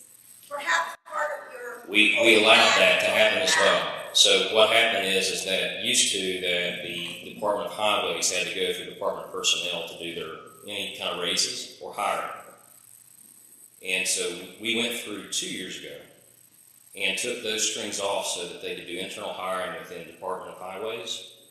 And they screwed it up for about 18 months. And they really had just got it fixed for just about the past 6 months. And so and they have been able, they've been increasing their employment. I talked to a couple of the engineers the other day and said, are you getting people in? I said, yeah, now we're getting people. So we have addressed that. So I agree with that. So this year, now go back and think about that again, is that the most that usually that goes into roads is what comes off your gas tax, registrations, all that kind of stuff. It goes directly into that. General revenue has usually not been something that's obligated to roads. Like I said, the most that ever been done in a single year has been 12 million of general revenue prior to that. This year we've done 270 million out of it, and we've done it saying how much can you deploy. Because we can get more they can deploy. Then it just sits there. So there's a lot of catch up to do, and the roads are in god awful shape still all over West Virginia, but they didn't happen this year. That's been decades of just not touching them at all. And we're trying to fix one of the issues that's kept us from being able to fix roads. That's what I'm talking about since the 1990s. This is something that's impeding. It's been an impediment to the economic growth of West Virginia that brings in all those revenues that we can fix that stuff with. Even your utility bills. We've had 90,000 manufacturing jobs in West Virginia. Now, manufacturers are some of the largest power users of power in the state. And so if they're not using power, you know who takes up that cost? You do. And one of the things that's running them out of the state are these taxes. The local control piece. How much control do you have in your home if you can't pay your bills? Versus if you have money in a savings account, how much control do you have? Money fixes a lot of issues in these counties. They don't have control. We have counties right now that the sheriff's driving their own car because they don't have funds. Now, how much control is that you have locally from these sources of species of property producing that revenue? If you had $90 million more per year, every year, with growth attached to it, coming from state-based budget, from years of planning to get it there, how much more control is that locally? That's significant. The other thing is that the way this is based is like the school aid formula. And we haven't put more strings on the school aid formula for money that goes to the county. We took the strings off. Your local elected county board of education is the one that says how that money's spent. But if we vote to allow the state the authority to do the tax and take it out of the Constitution, then it goes to local. Yeah. So we're giving, that's what we're doing. No, let it go to the state. It's not like your bill that you come up with when we've given you the authority. Then what do we do? Oh, so yeah, so the amendment, all it does is gives the legislature the authority to exempt the taxation, right? Okay, so then you all have to pass a bill. Correct. Right now, the Constitution is clear that that money goes to the local. It's taxed and it goes to the locals. If we don't like your bill, what do we do? Well, that's what, we're in that process right now, that's why we're having What these if we meetings. don't like your bill? I'm not sure about who you're saying, who doesn't like the bill? If the people don't like the bill and we've given you the authority, we can't get that authority, we can't go back unless we do another constitutional amendment, I guess. No, it's what the amendment says is that the legislature may exempt it, Right. which they can also not exempt it. Right. Okay? So if you want to go back, then it's a legislative issue. So if you want to go back and, okay, hey, we don't like this, I guess that's the question you're asking. Say it all didn't work out for whatever reason, and people of West Virginia rose up and said, hey, we need these taxes back. We want you to tax our vehicles. We want you to tax equipment. We want you to tax machinery. We want you to tax furniture and fixtures. We want you to tax computers. We want you to tax the leasehold and improvements. We want these taxes back. Then you can go to the legislature and put a bill back in that puts taxes back in place. You won't probably have everybody there vote out of office, I'm sure, but that's probably that's what you do. I guess we would like to know what that bill would be. Well, and that's Before we made our final. right. That's one of the reasons we put this draft out to show what the spirit of legislation is. And from being deep involved in it, that spirit's not changing. What I mean by the spirit of it is those problems that we fix. And so, I'm sure in some of this, there's actually 2 delegates that came over on the first draft of it that changed up some of the formulary because it was pretty genius, a couple of things they brought over to get it changed. A lot of those things are still going on. It's not going away from those problems, it's getting more and more toward it. And the amount of opportunity we have to fix it is significant. So much so that in this bill, it's not just the personal property tax. It also has the 10% income tax cut in. And it also has a phase down that as the economy grows, should that growth happen, that we continue to reduce income tax. So there's that much cushion that's built into it now to make sure that we're able to address all these issues. I got a question right here first. Sure. Well, seems like there's about as much agreement in this thing as there's anything else here. I'm just not sure which way to go on. But what we have right now is a process that's worked for many, many years. And what we're being asked to vote on is a process that gives something with no guarantees, names or promises. By the way, you're right, so you've had probably the best time in every room with my grandson's cartoons. Yeah, no. Believe me, it's not my wish. Yeah. But I'm pleased to see that our elected officials seem to be on the same page as I am and a lot of these other people. And I've seen one gentleman here that he seems to be for this. And he made the statement that as a elected official to have the right to raise taxes. And I agree with that. That's fine. But it's a little bit of a different issue right here. Raising taxes is one thing. That's something that they can do, they have the power to do it. But when you start to change a constitution by amendment, that's worse than it. That's something, you don't make mistakes. You make sure you got it right when you do it. And I believe that the tax system needs change all over this country. I believe this issue with the tax that they put on some of these companies it needs change too. But I think when companies go into it, and I think the way you go about it, you really ought to give some careful consideration to thing with vehicle tax and stuff like that, that was an accident that got put in there, the way it got put in there. Come on now. You know who amended that in there? Pardon? You know who amended that vehicle tax piece in there? Well, I don't really know. So the governor's out there making a false statement, so I want to clear that up. That was not me, that was not Senator Blair. That was Doug Scaff, who's a minority leader in the House, and it was Sean Fluharty. Those are the two people, there are two Democrats in the House that had amended that in there trying to kill the bill. You know, I can't tell you how to do your job. You're an expert, there's no doubt about it. I couldn't even begin to keep up with you. But you're trying to appeal to me and some of these other people here. And the way we look at it, we know right away that we don't know. And we have to rely on you, and you have to gain our trust. And the first thing I can tell you is that dealing with politicians, like I said earlier, and you're dealing with an election year, and you're dealing with, on top of what's going on in our nation and in the world, and oh my gosh, Yeah. that's rough. So just give us Not an easy job. Just give us a little bit of credit, okay? And try to put this out here so that we know what's going on, and we don't have these hurdles to jump over like, we may not know what's going on, but we should know. Yeah, well, I'm not assuming that at all. So what I hope for is that people are as informed as they can possibly be, because I tell people all the time, when we talk about politicians, is that what I've told people when I was here is elect somebody that would vote the way you vote if you knew what they did. Because the only reason that I seem so informed is because I'm so deep in the process, right?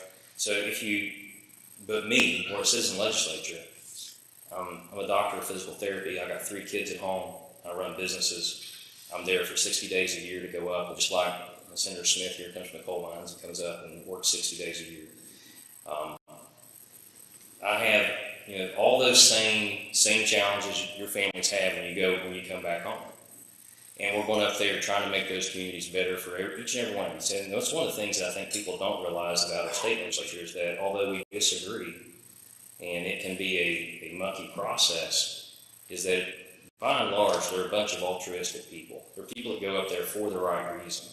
It's just a matter of agreeing on how you get to that spot, even different sides of the aisle. And that's something that was awakening for me when I went up there.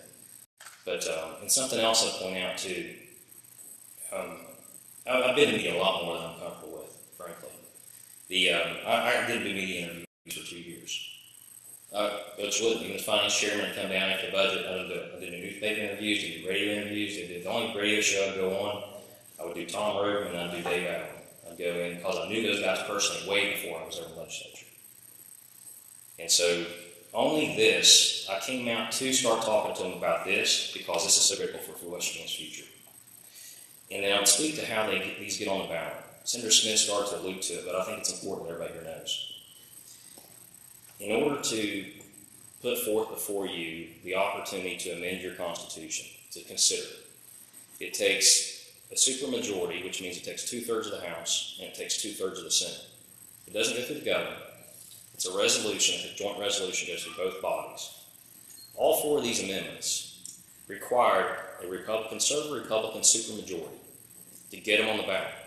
And speaking about what's going on nationally, if you want to really look at what that altruism is about, it's about protecting families in West Virginia. And to protect our families going forward and things that we see going on nationally and locally. Amendment 1 has to do with justice. Straight, that's it. It improves the protections of justice in our Constitution. Amendment 2 improves the protections of your financial security. Amendment 3 improves the protection of freedom of religion.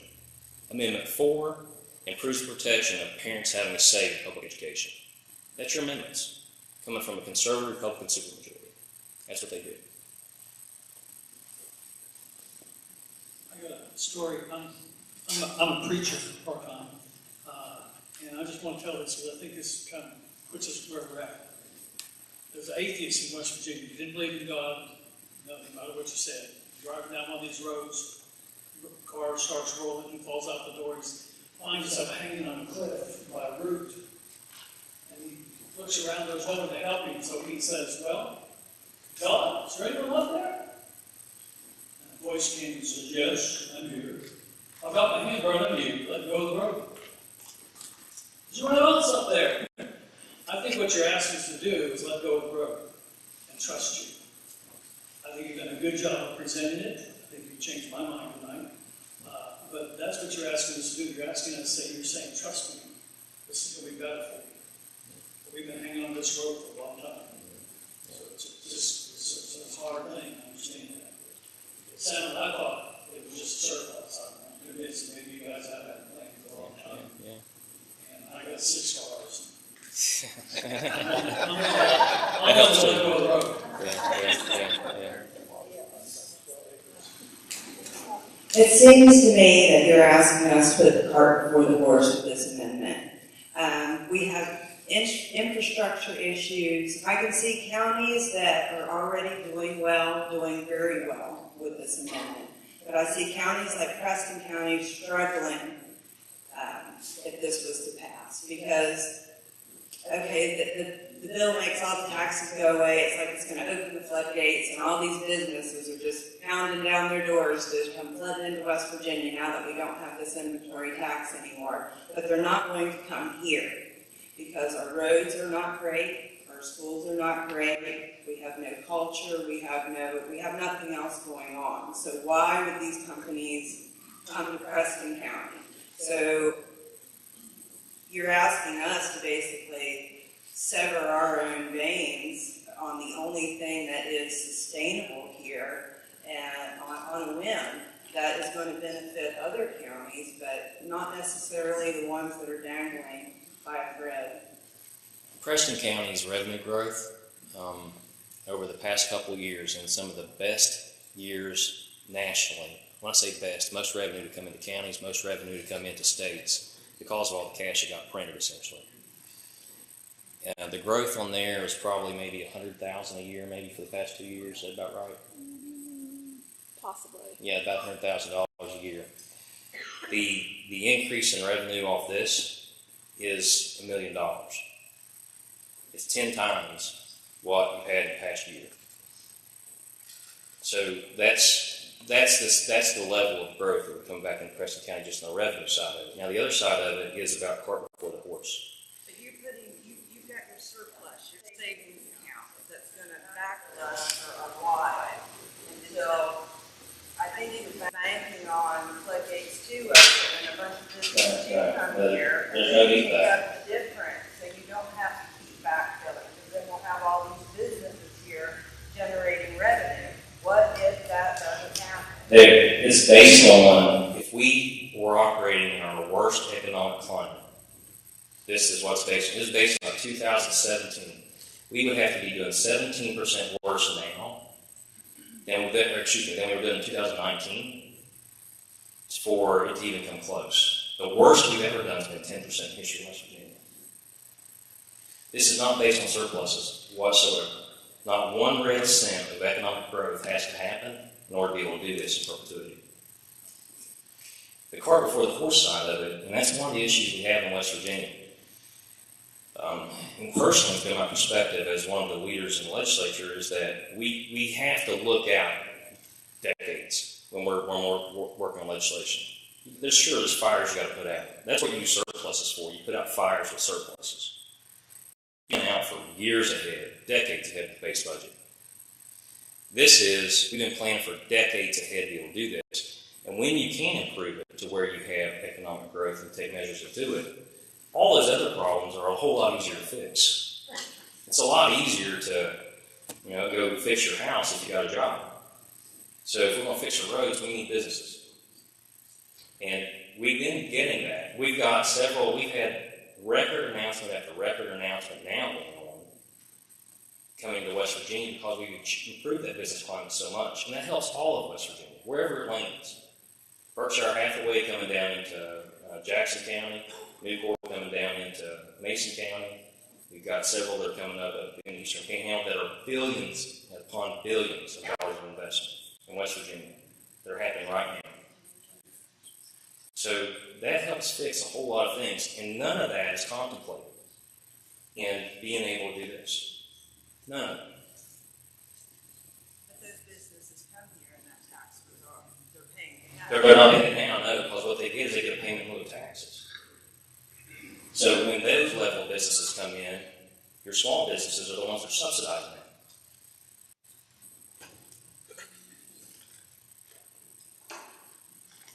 I'm going to change track here, going to Amendment 4. It's my understanding that it's not going to be the legislature making decisions on education, but they will be overseeing the Board of Education, who will still be making decisions and recommendations. Am I not reading that right? Yeah, what happens, Amendment 4 is bringing the State Board of Education under the same oversight as the other state agencies. So if you take any other state agency, is the way it works. The legislature will pass a law. I'll start federal government. Federal government will pass a law. And that federal law may need to have West Virginia come in compliance with it. So we'll have to change our law. And then when we'll change the law, in that law we'll say that a state agency has the rulemaking authority. And so if you're talking about a school, it might be that the state passes a law that says for every 100 students you have to have a water fountain in your school, or something like that. Well, we don't say what kind of water fountain you got to buy. We don't say how strong the water pressure's got to be or all that kind of stuff. So we'll say, go in there and say, well, and then the State Board of Education has rulemaking authority. Well, for the State Board of Education, when they go to promulgate that rule, there's no check on that with the legislature. The legislature can say nothing about it. And it has the effect of law when it's handed down. So much so that your elected county board of education members are subject to the rule that those appointed members put down. That rule, they are subject to it. And this is why this whole thing came up. In 2017, the Nicholas County Board of Education wanted to consolidate a couple schools. So their elected county board of education said they wanted to consolidate schools. The State Board of Education had a process that if you were going to consolidate schools, you had to go through and check off all these lines. They went through and checked all the boxes. State Board of Education still says, nope, can't do it. So remember, these are appointed people who have no accountability to anybody whatsoever for the decisions they make. None. They're appointed 12 people for 9-year terms. That County Board of Education sued. It goes to the Supreme Court. And the Supreme Court ruling said that the State Board of Education has the ability to promulgate rule and the elected county officials are subject to that rule. The rules they pass have effect of law. So right now, the only thing in West Virginia for that Supreme Court decision where law can be enacted because rules have the effect of law are through the State Board of Education. You as an electorate have no say over it whatsoever. This amendment would have them go through the same process that every other state agency says. So what would happen now, like every other state agency, is that when legislature passes a statute, and then Board of Education would go promulgate, that rule goes back to what's called the Joint Rulemaking Committee. You guys, Senator Seipold is a rock star on that committee. It is the workhorse of the legislature. He's the most detail-oriented senator I've ever met in my life, and thank God for him. I wish I could keep him. I wish he was still running again there. But what happens with that is that Joint Rulemaking Committee, which is appointed by the Speaker and by the Senate President, has both members. They meet all year long. They take those rules, and the board will say, we want to do this, whatever they want to do. So they'll go through and deliberate in the board a rule that they suggest. They suggest the rulemaking committee. Rulemaking committee will go through and have discussions and find out if they want it, they don't want it, or they want to tweak it or whatever. And then, so they craft it to the way they want it to be, and then they put it before the legislature. And then it goes through the legislative process through both houses. So then the people that you elect are overseeing the rules that regulate your public school system, because right now they do not. I know that other professional boards have to go back to the legislature, so this would not be any different. That's correct. Professional, it's the same as professional boards. And the other thing too is those requirements. People, kind of mistake that you think because it's a Board of Education that you've got people that have really substantial educational requirements. That's not the case. Same way with our health boards, unfortunately. It's not the case. There's 3 out of the 12 positions, I believe 3 of them actually have education requirements. So the other ones, if you're a good friend of the governor, you got a good chance of being on the State Board of Education.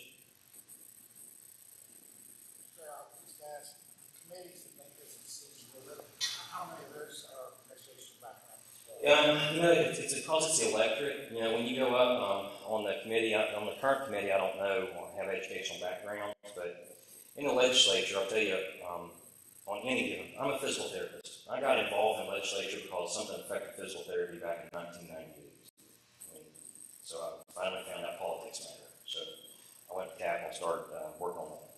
But what I found out is that the citizen legislature, you've got all kinds of people making decisions on any given profession. So when a physical therapy bill would come up there, I could have had Senator Smith. He's a brilliant guy, but he's a coal miner. Doesn't know much about physical therapy, maybe other money may not receive on himself.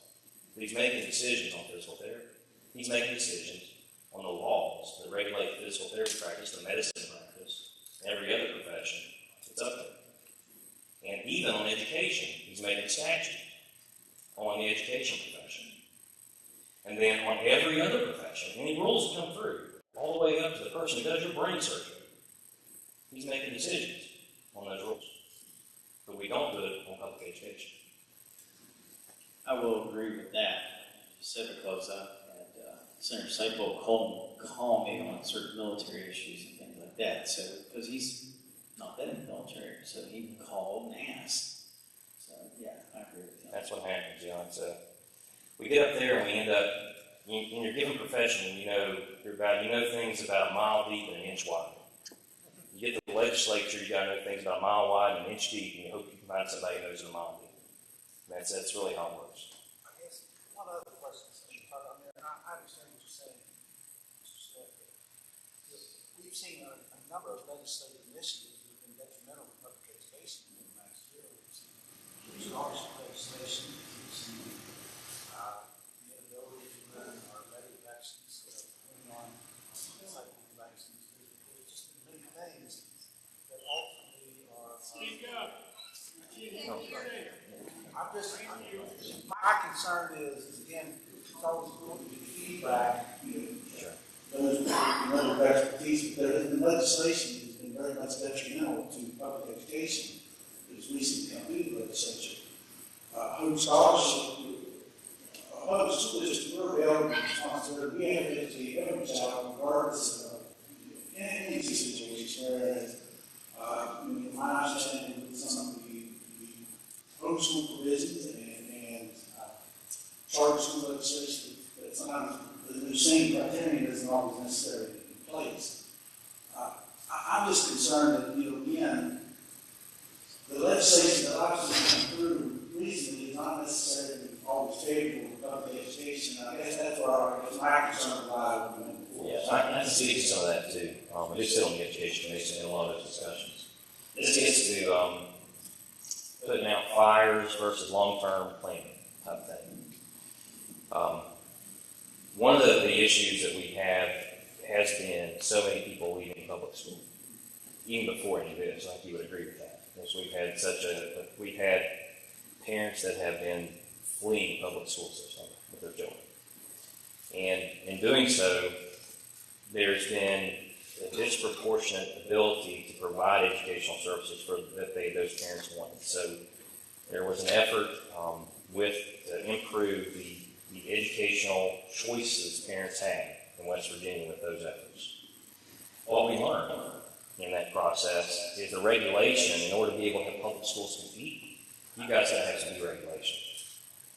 We can't deregulate public schools without this amendment, because we can't touch the rules.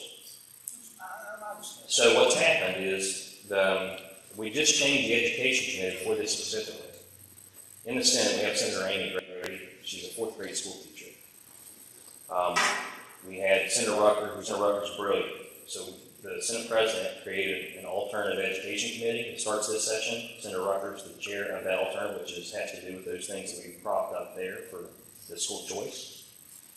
Senator Amy Brady, who's a fourth grade school teacher, will now chair the education committee because she's worked in it for so many years to help us figure out. So now what we want to do is do that deep dive into education so that now there's a competitive environment for that public school has that same freedom to compete. Right now you can't. I mean, if you go through and look at all the things tied up teachers' hands, yeah, with that, regulatory wise, we can't untie that unless we have an amendment for it. I've heard that word surplus several times tonight. This one you talked about over a 5-year period, is this going to trickle down, this rainy day fund and all this surplus to subsidize the counties and the schools and whatever? Well, make up that difference? That's what the plan's for, is that it's not all for surpluses. What my intention is, and this is your Senate Finance Chair speaking. I can't speak for the legislature on the question you just asked. I can speak to the plan that's on the base budget that we just went over. But my priorities have been to try to get the stuff caught up that we've not been able to spend. Because the surpluses, that's a good point. You don't know how long these surpluses are there to last. But we do know we've had legacy problems that we've not been fixing for decades. And so we can go in and apply those monies to do some of those fixes because those things we've not fixed are causing greater expense to us every year. It's like having a leak in your roof and you don't fix it. Now you got to fix your floor too. And we literally have that problem in buildings like our jails and schools and all that kind of stuff you go through that we're going through and trying to figure out, okay, how do we use these surpluses that have federal guardrails around how we can spend it? Because some of it is off of the economic growth that came through the money being done. So that's the budget surplus we have. But there's a lot more money than that. So I'm going to tell you this, these numbers are unreal. Right now, there's $1 billion in cash sitting in the schools statewide, sitting in reserve accounts. That's unprecedented. We have $1.308 billion in surplus last fiscal year. We took $600 million of that and put it into our Economic Development Office. And the reason is the most our Economic Development Office has ever been funded was $1 million. The year before that, we took it up to $30 million. And I talked to Secretary Carmichael. I said, look, we're going to let this $30 million go through. You better push results. You'll never get another dime. Then we ended New Court. $3 billion investment. So then we turned around and said, okay, we're going to go and fund it so that it can fund itself. To give you an example, Ohio, our neighboring state, has had over $1 billion a year going into their economic development. That's what we compete with. We were trying to compete with that for $1 million.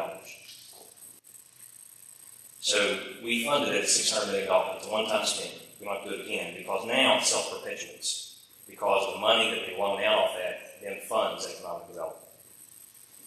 It also got the debt out of the state because we were loaning money to economic development to make loans from our checking account for the state, which killed our liquidity. And now we're at 100% liquid. Our checking account is unencumbered. We also went in and tried to set through funds so that we can pull down the infrastructure funds. We still have $677 million of ARPA money that we've not yet spent. We spent $677 million already ahead of that, which was the other, it's American Rescue Plan money, so I say ARPA. And we have $7 billion from the Bipartisan Infrastructure Act that's sitting there we haven't started spending yet. So we're talking about roads. There's $3.2 billion of federal funds waiting to be spent on roads. They can only get so much done. We only have so many people to be out on, there's so much materials available, we only have so much equipment available to be able to deploy. Can you contract some of that? We're working on that right now, having those discussions. It's a great idea, and we're going to have those discussions as a... Because why sit on the money when that would grow our economy? You would be actually giving our businesses money to operate if you would let the contracts. I agree, and I see Senator Cycle. I had those discussions with, actually ongoing discussions. Just the most recent discussion was yesterday morning, this morning with Senator Clements, who's the chairman of our Infrastructure Committee in the Senate. I've actually been meeting with contractors and going over to see what the competitors are getting contractors. So yeah, there are some issues you need to fixed on there, and I can go over those when you're here all night on the contracting issues that are in the way of getting some of that done. But we are working on that for that reason. Because, excuse me, of those $7 billion, those $3.2 billion that is dedicated to roads and bridges, but it's a 90-10 match. So the state has to spend. You have to spend the money first, and then the feds reimburse them. That's the way it works. It's not just sitting in the account, but it's there available to us. So we had to free up our checkbook to be able to spend the money, because we couldn't spend money. So that's how part of that $600 million spend is what freed up the checkbook, which just now allows us to go ahead and start tapping those funds. We have a rainy day fund, I told you, that had $1 billion. We still have $400 million we haven't spent from the surplus from last year. We have $427 million in surplus sitting there now. We have 105, maybe 120, I have to go back and look, on lottery surplus sitting there. It's unprecedented. It is incredibly unprecedented. The funds are sitting there. What we're trying to do the best that we can right now is take care of the one-time expenditures that if we don't fix it, we're going to have greater expense in the future. Infrastructure is a big piece of that. We're trying to take care of broadband. We put $100 million into broadband, and broadband, if you haven't felt it yet, you will. I've got the maps up in my office. It looks like a kindergartner came in with the every color crown, drawing all these lines all over West Virginia, and it shows where all the broadband's going. It's gigabit service, and it puts a smile on my face because I see it coming. I'm one of those guys who kind of envisions things. I come from a contracting background, so but that's coming on too.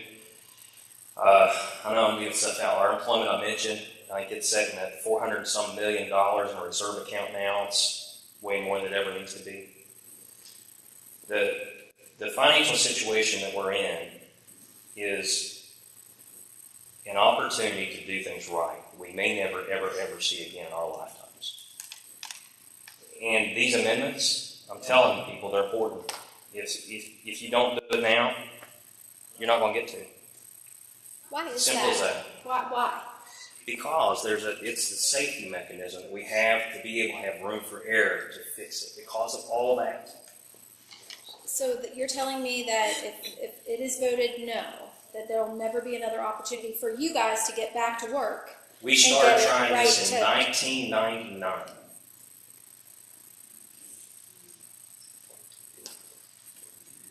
It takes a vote of the supermajority to do it. Senator Smith said that earlier.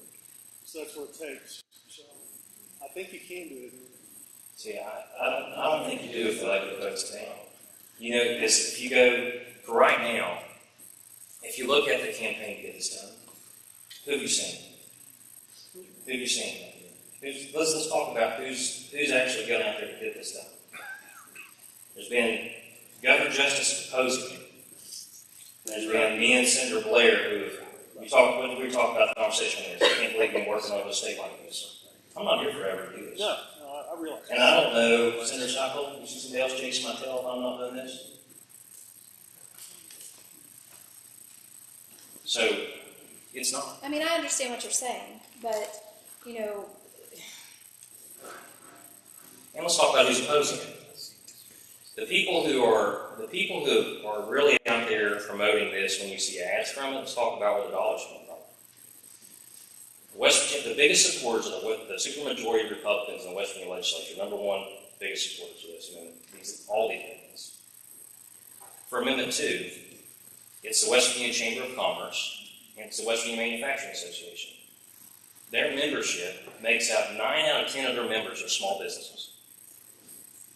Those are the biggest supporters. You know who's spending the money against it? The National Education Association. The National Education Association is the one that takes prayer out of schools. They're the ones that quit using pronouns for your boys and girls at school. They're the ones that celebrate putting drag queens over story hour. That's who's spending the money against them. Not just that amendment, also Amendment 4. And then you also have the West Virginia Center for Budget Policy. Around the state, putting it down. The West Virginia Center for Budget Policy is a dark money, Democrat think tank, propaganda machine. Anytime conservative economic policy is put before a committee in the legislature, the left side of the legislature brings up the West Virginia Center for Budget Policy to fight it. That's who's challenging it. That should tell you enough, and you decide which way you want to vote. Several counties have come out, like in Preston, they have resolutions that are against it too. Okay, there's a lot of uncertainty, a lot of fear by some to come out against it because of the politics. But a lot of county officials, and there are plenty of Republicans, county officials that are against this. So it's not a political thing. It's not Democrat versus Republican. It's been bipartisan on both sides of it, both providing and against it. It's how you see government. I'm just talking about where the money's coming through, where it's coming in. Would you disagree that that's where the money's coming from? Well, the money does come from there, no doubt about it. No doubt about it. We don't have much to spend. You know, we'd like to be able to spend a little bit of money, campaign money. We don't have much like other groups, but I'm just saying that we don't have that. We don't have the ability to really do that. So I go out and talk to groups, and the county officials are having these public meetings to educate you to understand what's at stake, so you understand it. And my senator's here to talk about it too, to get his side, which I appreciate, and that's the way it should be. That's the way it should be. I've been to a lot of meetings where I haven't seen supporters there talk about it. I don't know why. But I've been there to help understand what the bill's about, what the amendment's about, and why we're worried about it. We are.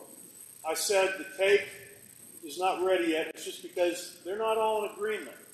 I think we may get there one day. I really do. That's why I said I think they can put this back before a vote too. I really do, because they have a supermajority. And if it's ready, I think we can get there. I really do. So I'm not saying tax cuts are a bad idea or what they're trying to do is a bad idea. I just think that it's not quite ready yet, because if everybody were all in agreement, then we'd be there. And that's the point I'm trying to make. I think that Senator Tarr has made some excellent points. You have brought together to the table a lot of facts that we needed to hear. Certainly appreciate our other elected officials in the room and all that they had to say. And I'm just going to kind of close with this, and if you would like to talk with Senator Tarr or Jonathan Adler or any of the other senators in the room, certainly feel free to do that. But, when I was brand new as a commissioner, I did get slammed right in the face with road issues. Worked, alongside Senator Smith, trying to help advocate here on the ground for some very important issues that we had. And for every call that you get, the people say, I voted for road bonds. I voted for road bonds so we could get our roads fixed. And you know what? When I went with the guns a-blazing, wherever I needed to go to talk to who I needed to talk to, do you know the answer that I got? The answer that I got was those road bonds were for new construction. And we're not on that list. Now, they did come to Preston County and say they wanted to fix a bridge way out somewhere. They wanted to fix a bridge. That's what they were given to Preston County. And what happened with that? Our commissioner said, no, we don't want that bridge fixed. We want you to fix other roads in the county with those millions of dollars you're going to put into that bridge. And you know what happened? They went back away to Charleston, and the money never came back. Is that why I never built my bridge? That's me. So that's where, when I say that there's the trust, it's not that we don't want to trust. We want to trust. I want to think that everybody that we put in office always has our best interest held at the highest. But we've got the short end of the stick up here on some things, and it's up to everyone that we put in those higher positions. And I know our senators here fight. I know that you do a good job at what you're doing. But please, just turn that oven back up to 350 and let the cake bake before you serve it to us, because we want the prosperity.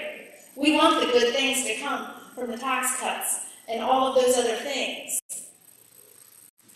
But not at the expense of knocking the wind out of our sails when we're just starting to. That package through them too. Well, it is. I've been up there enough to tell you, man. It is. That's what happens. We appreciate you coming.